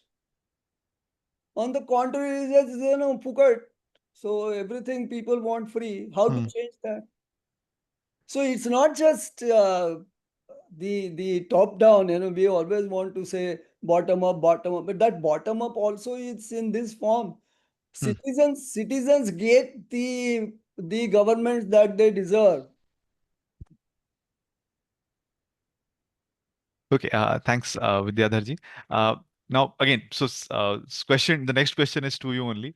Yes. So since you have, again, worked in planning and all these things, right? So what do you think are the most important reforms required in coordinated spatial planning service delivery? And you are also talking about service delivery right now. So something that can definitely help us. No, I think we can't be in this kind of indecisive state. We neither want to go whole hog in terms of empowering municipalities, nor do we want to do it this way. I think one must decide what. One of the models is organizing as utilities. Electricity is organized as utilities. Telephone, which was organized as utilities, has virtually been completely privatized. Whether these are the models which can be replicated in water supply and sewerage, in solid waste management, Even in case of maintaining streets, city bus services, why should every city has its own bus service? And all are running in losses wherever the city runs its bus services. So one can look at this utility model. How do you structure the utility? If power can be delivered through utility model, why can't other services be also delivered? But then the question comes that, if you don't pay the power bill, your power will be cut. Now you can't do that in case of water or sanitation. And how does one incentivize the citizens to be more responsible, that if they want good services, they must pay for that? That is, of course, apart. But you asked another question also. I think this is a problem in large metropolitan areas as well. That how do you ensure the sort of interdepartmental or interagency coordination? And MPC was supposed to be one of those attempts to do that. The state governments have managed to hoodwink the judiciary. They have said that yes, we have legislated, and they have done nothing. Gujarat has an act for MPC, but they haven't constituted a single one. Tamil Nadu has an act, they are waiting for the rules to be formulated. Maharashtra has an act, but they said that draft development constitution, what constitution talked about MPC, that they shall prepare a draft development plan and submit it to government. What happens to that plan? The constitution doesn't say anything. The state legislation also doesn't say anything. So I think this kind of planning does not bring about coordinated. First of all, coordination is a mythical word. No coordination happens without authority. So all these coordination committees, etc., they are like debating societies. The one who is more articulate carries the way. So this is how coordination happens. So I think what planning must do is that it must first recognize that comprehensive, holistic, integrated, and balanced, these phrases should be banned. They are all mythical. Nothing of that kind ever happens. Your governments are organized in silos of sectors, whether it is government of India or whether it is state government. And each of them has their own so-called semi-autonomous parastatals. Now, how do you bring about any kind of coordination at the regional level? Now, this is a classic problem, that how do you manage the sectoral versus regional or geographic development? And there is no known solution in terms of how to do that. Tennessee Valley is a talked about thing for ages, but nothing of that kind. We had Damodar Valley doing only power generation and flood control. So that kind of thing does not happen. I think the real world also happens not in a balanced, integrated fashion. And particularly after planning commission gone, the current situation is projects override the planning. So if there is a bright idea about a project, the fellow can find the money for that, goes ahead and builds it. And this will continue to be there. So what we need is a theory of catching up. Suppose, for example, somebody goes ahead and builds a metro line somewhere without asking urban planners whether this is the right thing to do, how do we coordinate it. So he goes and builds the metro. Then at least the land use planner should catch up with that. Wherever the metro line goes, plan something around it or something like that. Then let the water supply fellow also find out. Now once the metro is there, people are bound to be there. How do I supply water for that? And this is how the real world urban development goes on. It doesn't go by plans. First, people go and occupy lands.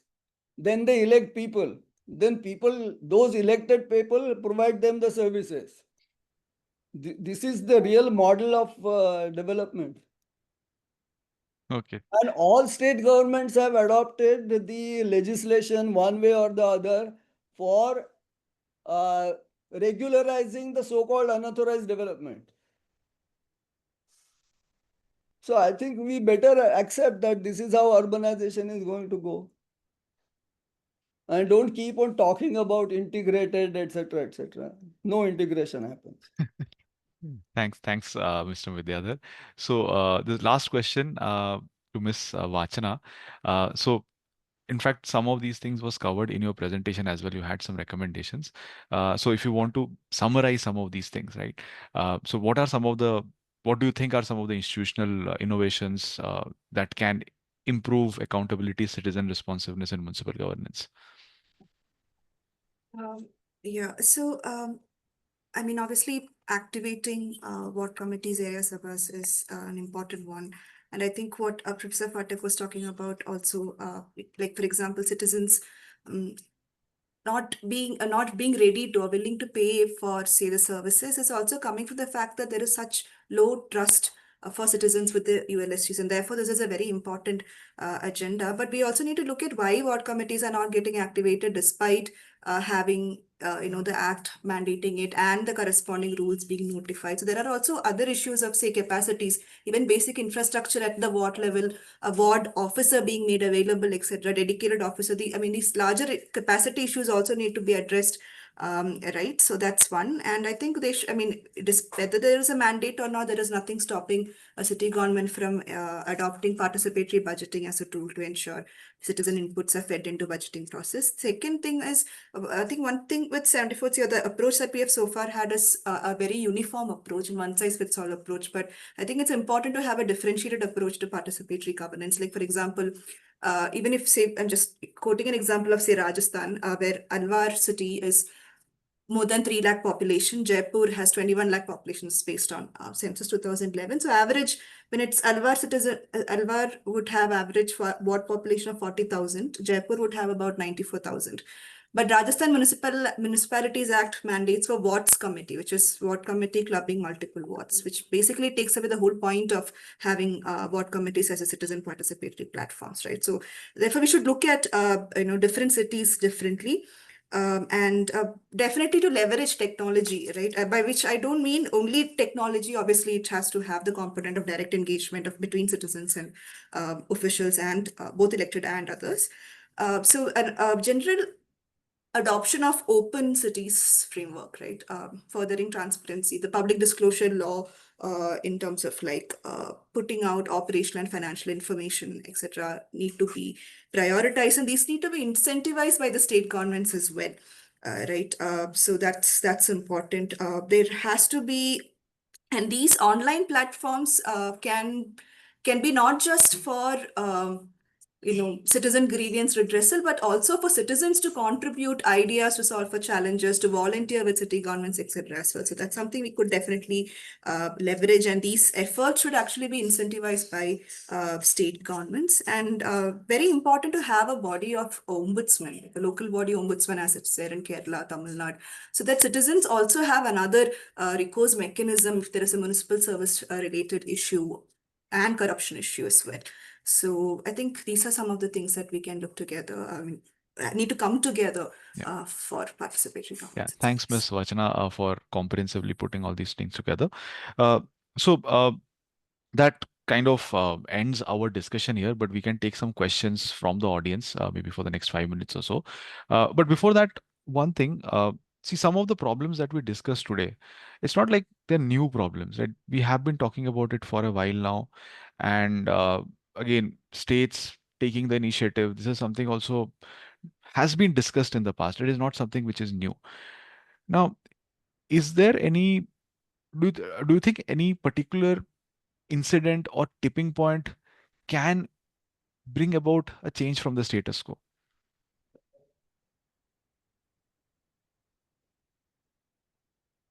Or any specific situation, anything, I don't know, can accelerate the process of change?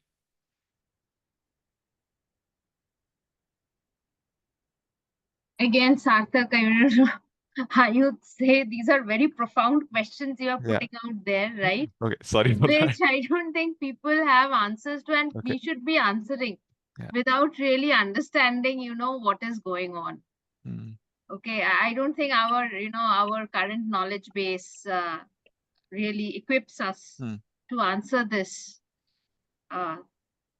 Okay. Yeah. fullest extent. So that No, would I be was my, just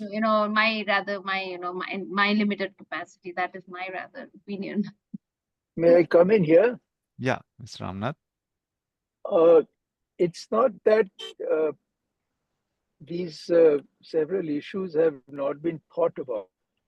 We had the Charles Correa Committee, of which Mr. Pathak himself was a member.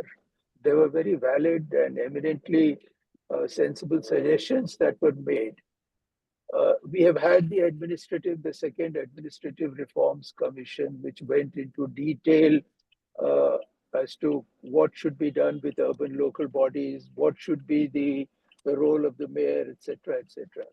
In many states, there have been attempts at looking at urban local bodies, and committees have been formulated to suggest very radical reforms and far-reaching reforms.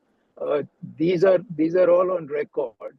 The question is who bells the cat, Hmm. and we are here struggling with the innate problem of power, and that is that no one wants to give up power.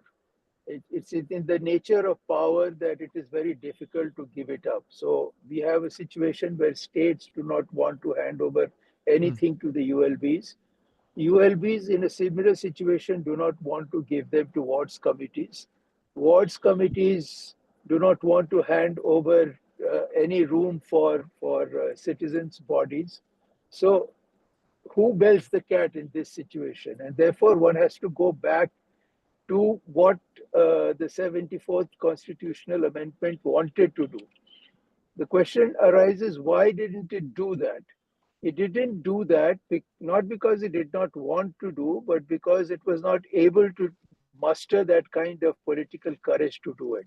If you really go into the background of the 74th, you would find that 74th was a very whittled down amendment, which was not the original amendment that was proposed. The original amendment was much more radical, but it did not find sustenance from MLAs, MPs, and elected representatives at the state and the central level who were prepared to support that, and therefore the 74th was watered down from its earlier version. So ultimately, if you want these fundamental reforms to come up, it has to come from the top. Either it comes from the top, or the situation, as you said, becomes so inevitable that reforms happen not because they were due, but because they became inevitable. So the nation has to choose between these two. That is why Hmm. when you have the need for reforms, they are generally incremental. But if you postpone them, they become much more acute. And if you keep them postponing, then you reach a stage where revolutions happen. So I don't know what is the situation for which we are Hmm. waiting, but the situation is bad. And without these reforms, no matter what small institutional changes we make, Hmm. uh, the situation is not going to fundamentally improve. Okay. So, and urban administration and governance is becoming much more complicated. You have small local bodies, but you also have metropolitan cities, you have mega cities, you have giga cities. How to administer them is a deep question which requires a lot of thought, and therefore we are reaching that kind of a situation where uh, very fundamental thinking has to go into how urban local bodies are going to be managed. What is going to be the role of mega cities? How are they going to be managed? These are questions on which people have deliberated. So it's not that there are no Hmm. answers. Question is implement them. So it has to Yeah. be ready to implement them. Okay.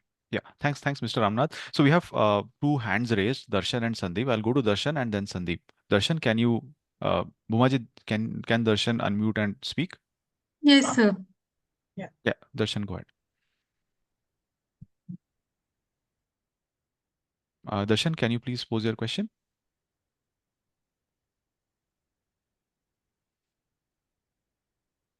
Darshan, can you please speak? Okay, in that case, maybe we'll go to Sandeep. Darshan, can you please put your question on the chat box? Sandeep, can you please? Can you hear me? Yeah, we can hear you now. Yeah.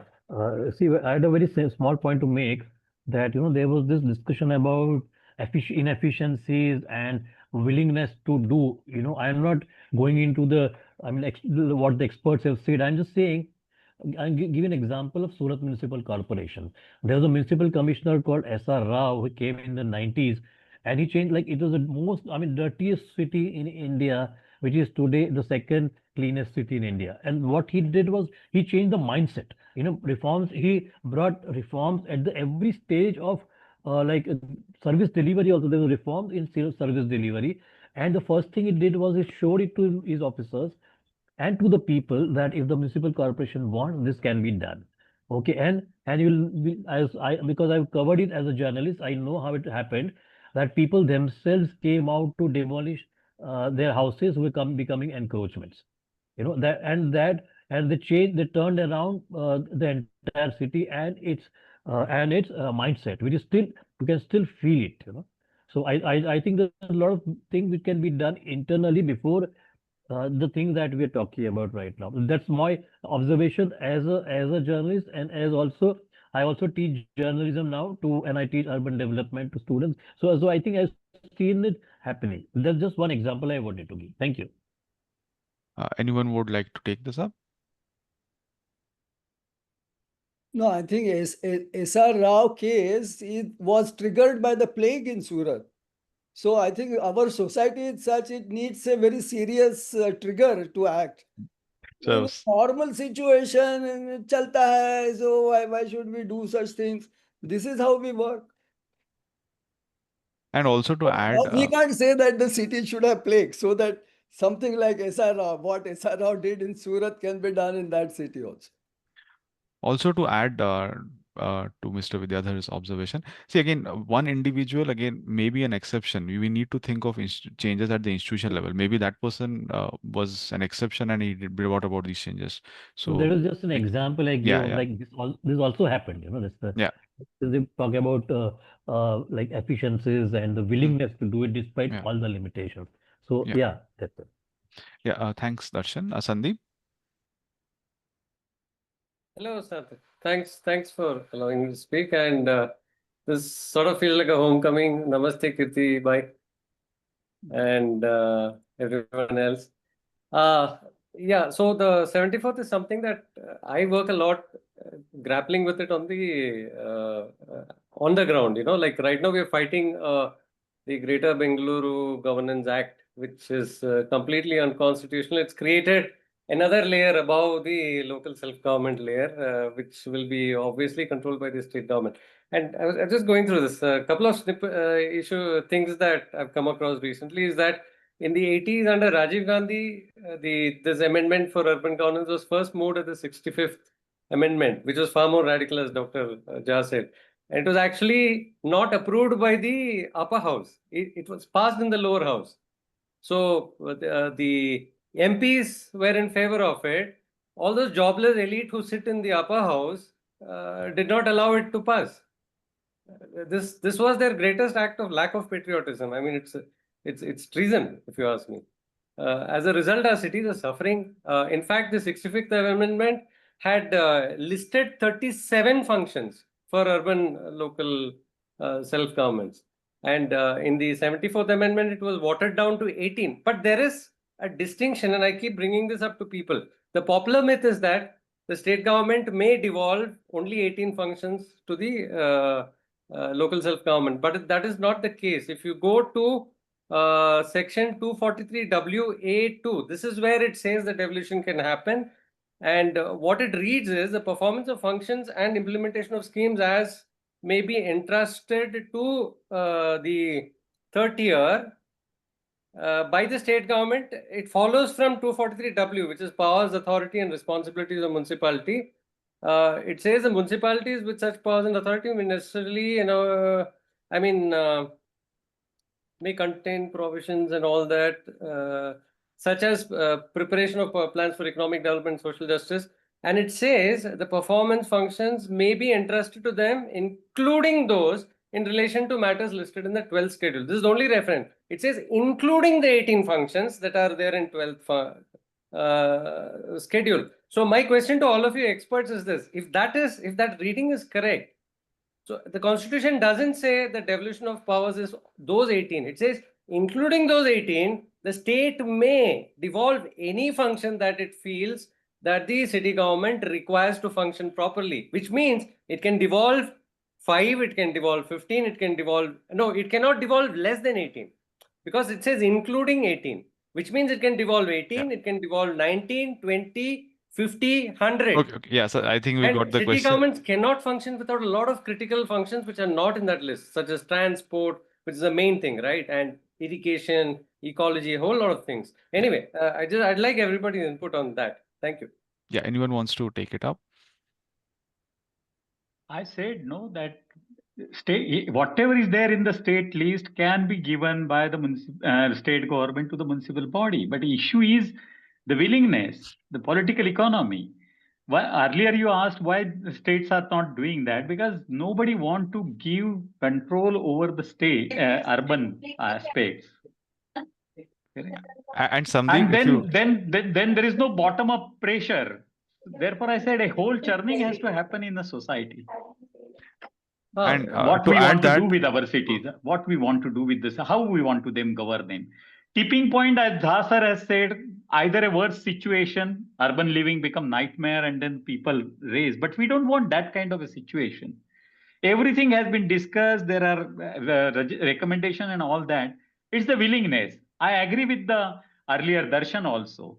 Not only a SR Rao case, there are many others. For example, latest is Indore. Indore can become one of the not very good clean city in history. Has become number 1, and everybody who visits, I have myself visited 5 times, and I have seen Indore has transformed, and whole society has transformed. It's not only government. It is the people who maintain the cleanliness of the Indore city. So that social transformation has happened, correct? It can happen in any city. As I earlier said, no constitutional amendment required, but what is required is a willingness at all levels to change the way we are doing and breaking this impasse. And there can be a systematic way. There can be a systematic way deciding the urban policy, carrying out appropriate legislative changes, creating the capacity, giving all that what we learn in a political science and public policy. It can be that way, or just simply all stakeholders come together and do it. Yeah. So again, adding to Dr. Joshi's point, so Sandeep was saying, they can give more functions. If you had noticed Ms. Vachana's presentation, on an average, only 4 functions were being devolved, right? So you can. Oh, but Sarthak, the clarification I wanted is, because we are all experts in this domain, we are propagating a myth. Okay. All of us should correct ourselves, because we are leading everybody to think only 18 functions are devolved. And then we get discouraged, because if you look at that 18 functions list, no city government can function with those 18 lists. Okay. So we should all self-correct. And I'd like all the experts at least to go and say that we're not limited by those 18. 18 plus functions have to be devolved. And I totally agree with the other participants who said that it is only a demand which will change this. Citizen demand is not happening. Urban population is the worst in terms of making demands on government. Rural populations make demand, and they're very, very explicit, which is why the 73rd is better, and that's why the 73rd is implemented. City populations, due to whatever, I mean, it could be the way, the lifestyle of the urban area and the stress people go through, they just don't have time to make demands. It's very unfortunate. And that's what will kill our cities, because our citizens have not risen up to demand, forget about have a revolution. Yeah. So, yeah. Thanks, Sandeep, for the observation. May I make a small point here? Yeah. I think this point has not been covered, although the scheduled 12 with 18 functions is a suggestive function, and as rightly said, you could give more functions, and there are many cities that are having more functions. The basic point is not having functions. The basic point is performing them. You cannot perform functions if you do not have the finances, because a function performance requires finance. And therefore, there has been this theory that I have been, there's this line of thinking that I have been pressing, is that give only functions if you can fund that mandate. Do not burden ULBs with unfunded mandate because they're not going to perform it, or they are going to perform it below levels at which they ought to be performed.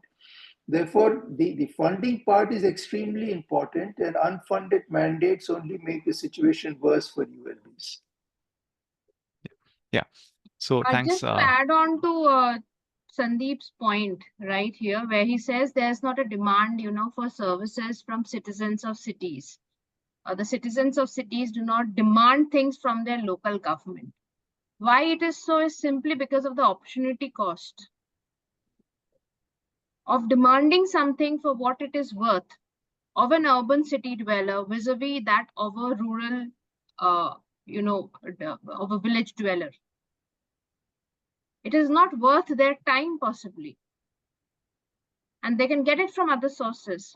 So why bother just imagine that if you have an issue with probably your land title, we all know what we have to go through, right, to sort it out. We all know if there is a judicial case, what we all have to sort it out, that we want to limit our interactions with the government. We don't want to increase it. Right? So when the government, simply in rural areas, the rural areas, a large chunk of, the rural population depends a lot on the welfare schemes. The urban population does not. So why do I need to interact, with the government and increase the demands on my time when I should rather be out there, and making a living? Yeah, that's a very interesting point. Thanks, Dr. Debarpita. So, I think we don't have any other question, any hands raised or any more question from if I may, there's a related thing. We are filing PIL in the Supreme Court, largely on the non-implementation of the 74th Amendment. So if people who are watching this program or are participants and your networks, we would like a lot of you to come forward and implead into that case. And I'm openly inviting everyone. Yeah. If probably Bhuma or somebody, Dr. Bhuma, if you could coordinate from among your network, all those who are willing to participate in this, because we want to shake the government out of its sleep, Thank you so much. Thanks, Sandeep. Over to Mr. Kirtiji, and Kirtiji also has some announcements, I guess. So yeah. No, really, I don't want to make announcement. I just want to make a few points Can you be a bit closer to the mic? Can you hear me? Yeah. No, better. very, very faintly. Now? I think it is better than. Yeah. Maybe you can speak a few lines. Just a minute. Let me see. Can you hear me now? Yes, I can hear. I don't know. Okay. It's quite faint. Faint. Still very faint, yes. No, I don't really have time to kind of put together a coherent narrative, but I just want to make a few points very quickly and very fast, without taking too much time. Number one is this, that when I was trying to put together this meeting on 74th Amendment, and I was basically, I think, approaching all the big and brilliant and knowledgeable people. You know what was the response? He said, why are you doing it? It's a dead horse. Why are you flogging it? 32 years, nothing has happened. What is there? Why don't you forget it? And I think this particular voice of despondency is something which is very important to look at the level it comes from. This is number one. I don't have time to elaborate on this. The second point I want to make is this. Question is, why, and I think Sarthak Ji asked this question time and again, why is it not happening? What should happen? And if it is not happening, and if it's not going to happen, what are the consequences on people? Consequences on cities? My dear friend Rakesh and I think Vidyadhar pointed out that he says the urbanization is not fast enough. But if the figures are correct, if there are going to be 870 million people in the cities by 2050, and if you are talking about doubling of the urban population in the next 25, 30 years' time, and if things don't change, what will happen to the cities? Would they become chaotic? Would they become unlivable? Would they really, I think, explode? And I think this question needs to be answered because things are not happening, and everyone says they do not look like happening. That there is no mood, there is no trend, there are no indication that things would happen.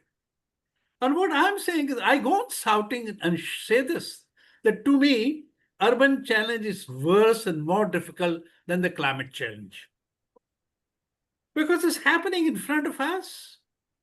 And if we don't act, just imagine what are the consequences. But third point that I wanted to make very quickly was this, that if nothing happens, would there be a chaos? That's the larger thing. My next point is this, that we're doing a small little study called Cycle and City. And we are doing this on Ahmedabad. And yesterday, my colleague was saying that we finished 100 interviews. That includes almost 80 interviews of the people who run cycle. Now, so every time you talk about cycle and city, you talk about, I think dedicated lanes and talk about this and that. So the cycle wala says, why don't you ask us, without cycle lanes, without security, without safety, if you're doing it, why don't you ask what is needed to be done in order to make Ahmedabad cyclable city? And I think it's a very important point in my understanding. And this is the real grassroots.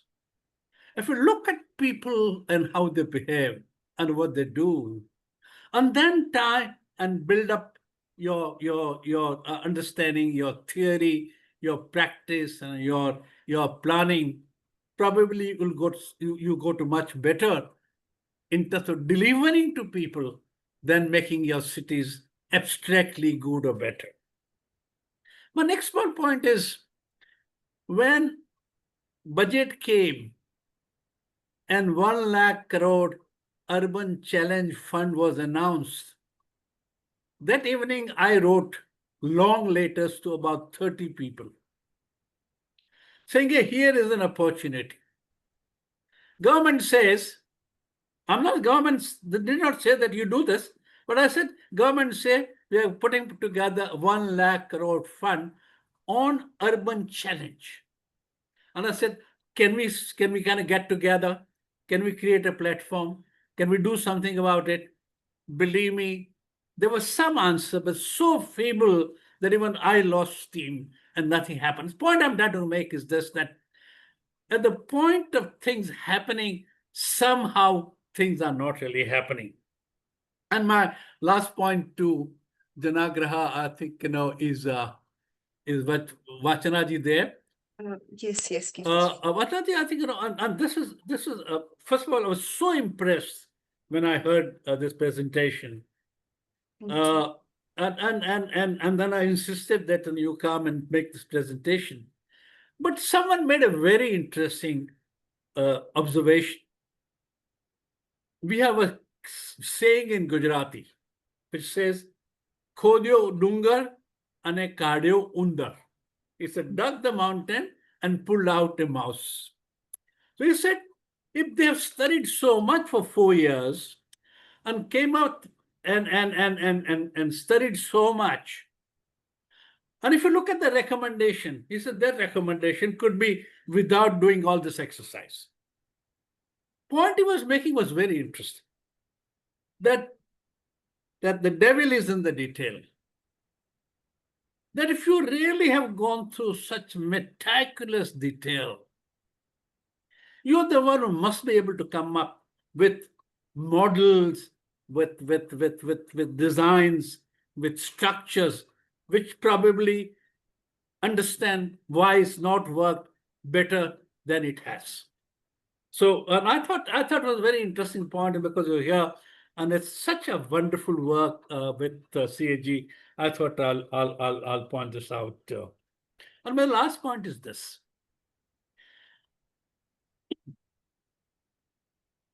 Sorry.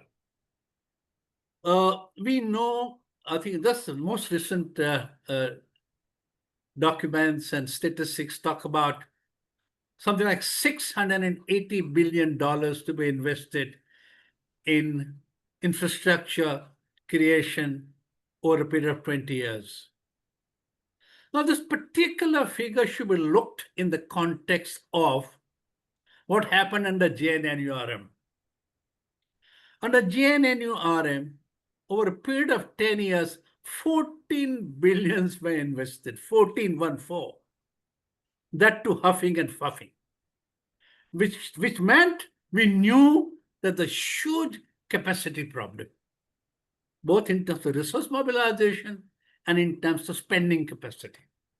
This is clear like daylight. It's now almost 10 years. Why have we done nothing on the aspects of capacity building of the city? And all that point that what you're talking about essentially are in the detail. But why has that not really happened? Do you require additional research? Do you require additional funding? Here was a well-conceived program, and you couldn't do much about this. And I think, what you require to do is 20 times more, 30 times more in terms of resources and in terms of spending. Why is this, let alone the revolution, let alone fundamental reforms and changes? Why can't we do the simple things that we see in front of our eyes? And that is not happening. So those are the kind of questions that I thought, very important to me. And I thought I'll share them without having the time to put them together coherently. So thank you very much. That's my last responsibility. Everyone, I'm very grateful that you came, you spent time. It's one of the best panels we had, brilliant people, and they made time and they came and made this presentation. I'm personally grateful to you. Maybe Vidyadhar will call again in no time, and please don't say no. We would be having a second webinar on one or the other subject. And I'm also grateful to my colleague, Dr. Bhuma Raman, who is here, and Chitrakshi, who looks after all the nitty-gritty and logistics of organizing this. Thanks for doing this. So thank you very much. Thank you, Sarthak ji. You just come back. I know you're very busy, but you'd agreed while you were in London that you'll come and handle this. So thank you very much. Thank you, Debarpita ji, for your time and coming. Saab ji, Mumbai पहुंच गए? Ramanath sir. Yes. He probably has reached Bombay. He was in the bus. I have reached. And oh, sir, have you reached Bombay? Yes, I have. Okay, so thank you very much, sir. He was the one who's saying, why are you doing all this? It's all gone. Kya hai? It was wonderful, Ramanath sir, in terms of, and you're going to be again with us on Pune pretty soon in the next 2 weeks' time. So thank you very much, and we're grateful to you for your contribution. Thank you. Thank you, everyone. Thank you, everyone. Thank you. Bye-bye. Good night. Vidyadhar bhai? He has left. Okay, thank you, Kirti ji. Thank you, Bhuma ji. Thank you. Okay, Thank yeah. you. Thank you very much. Thank you. Darshan, thank you, bhai.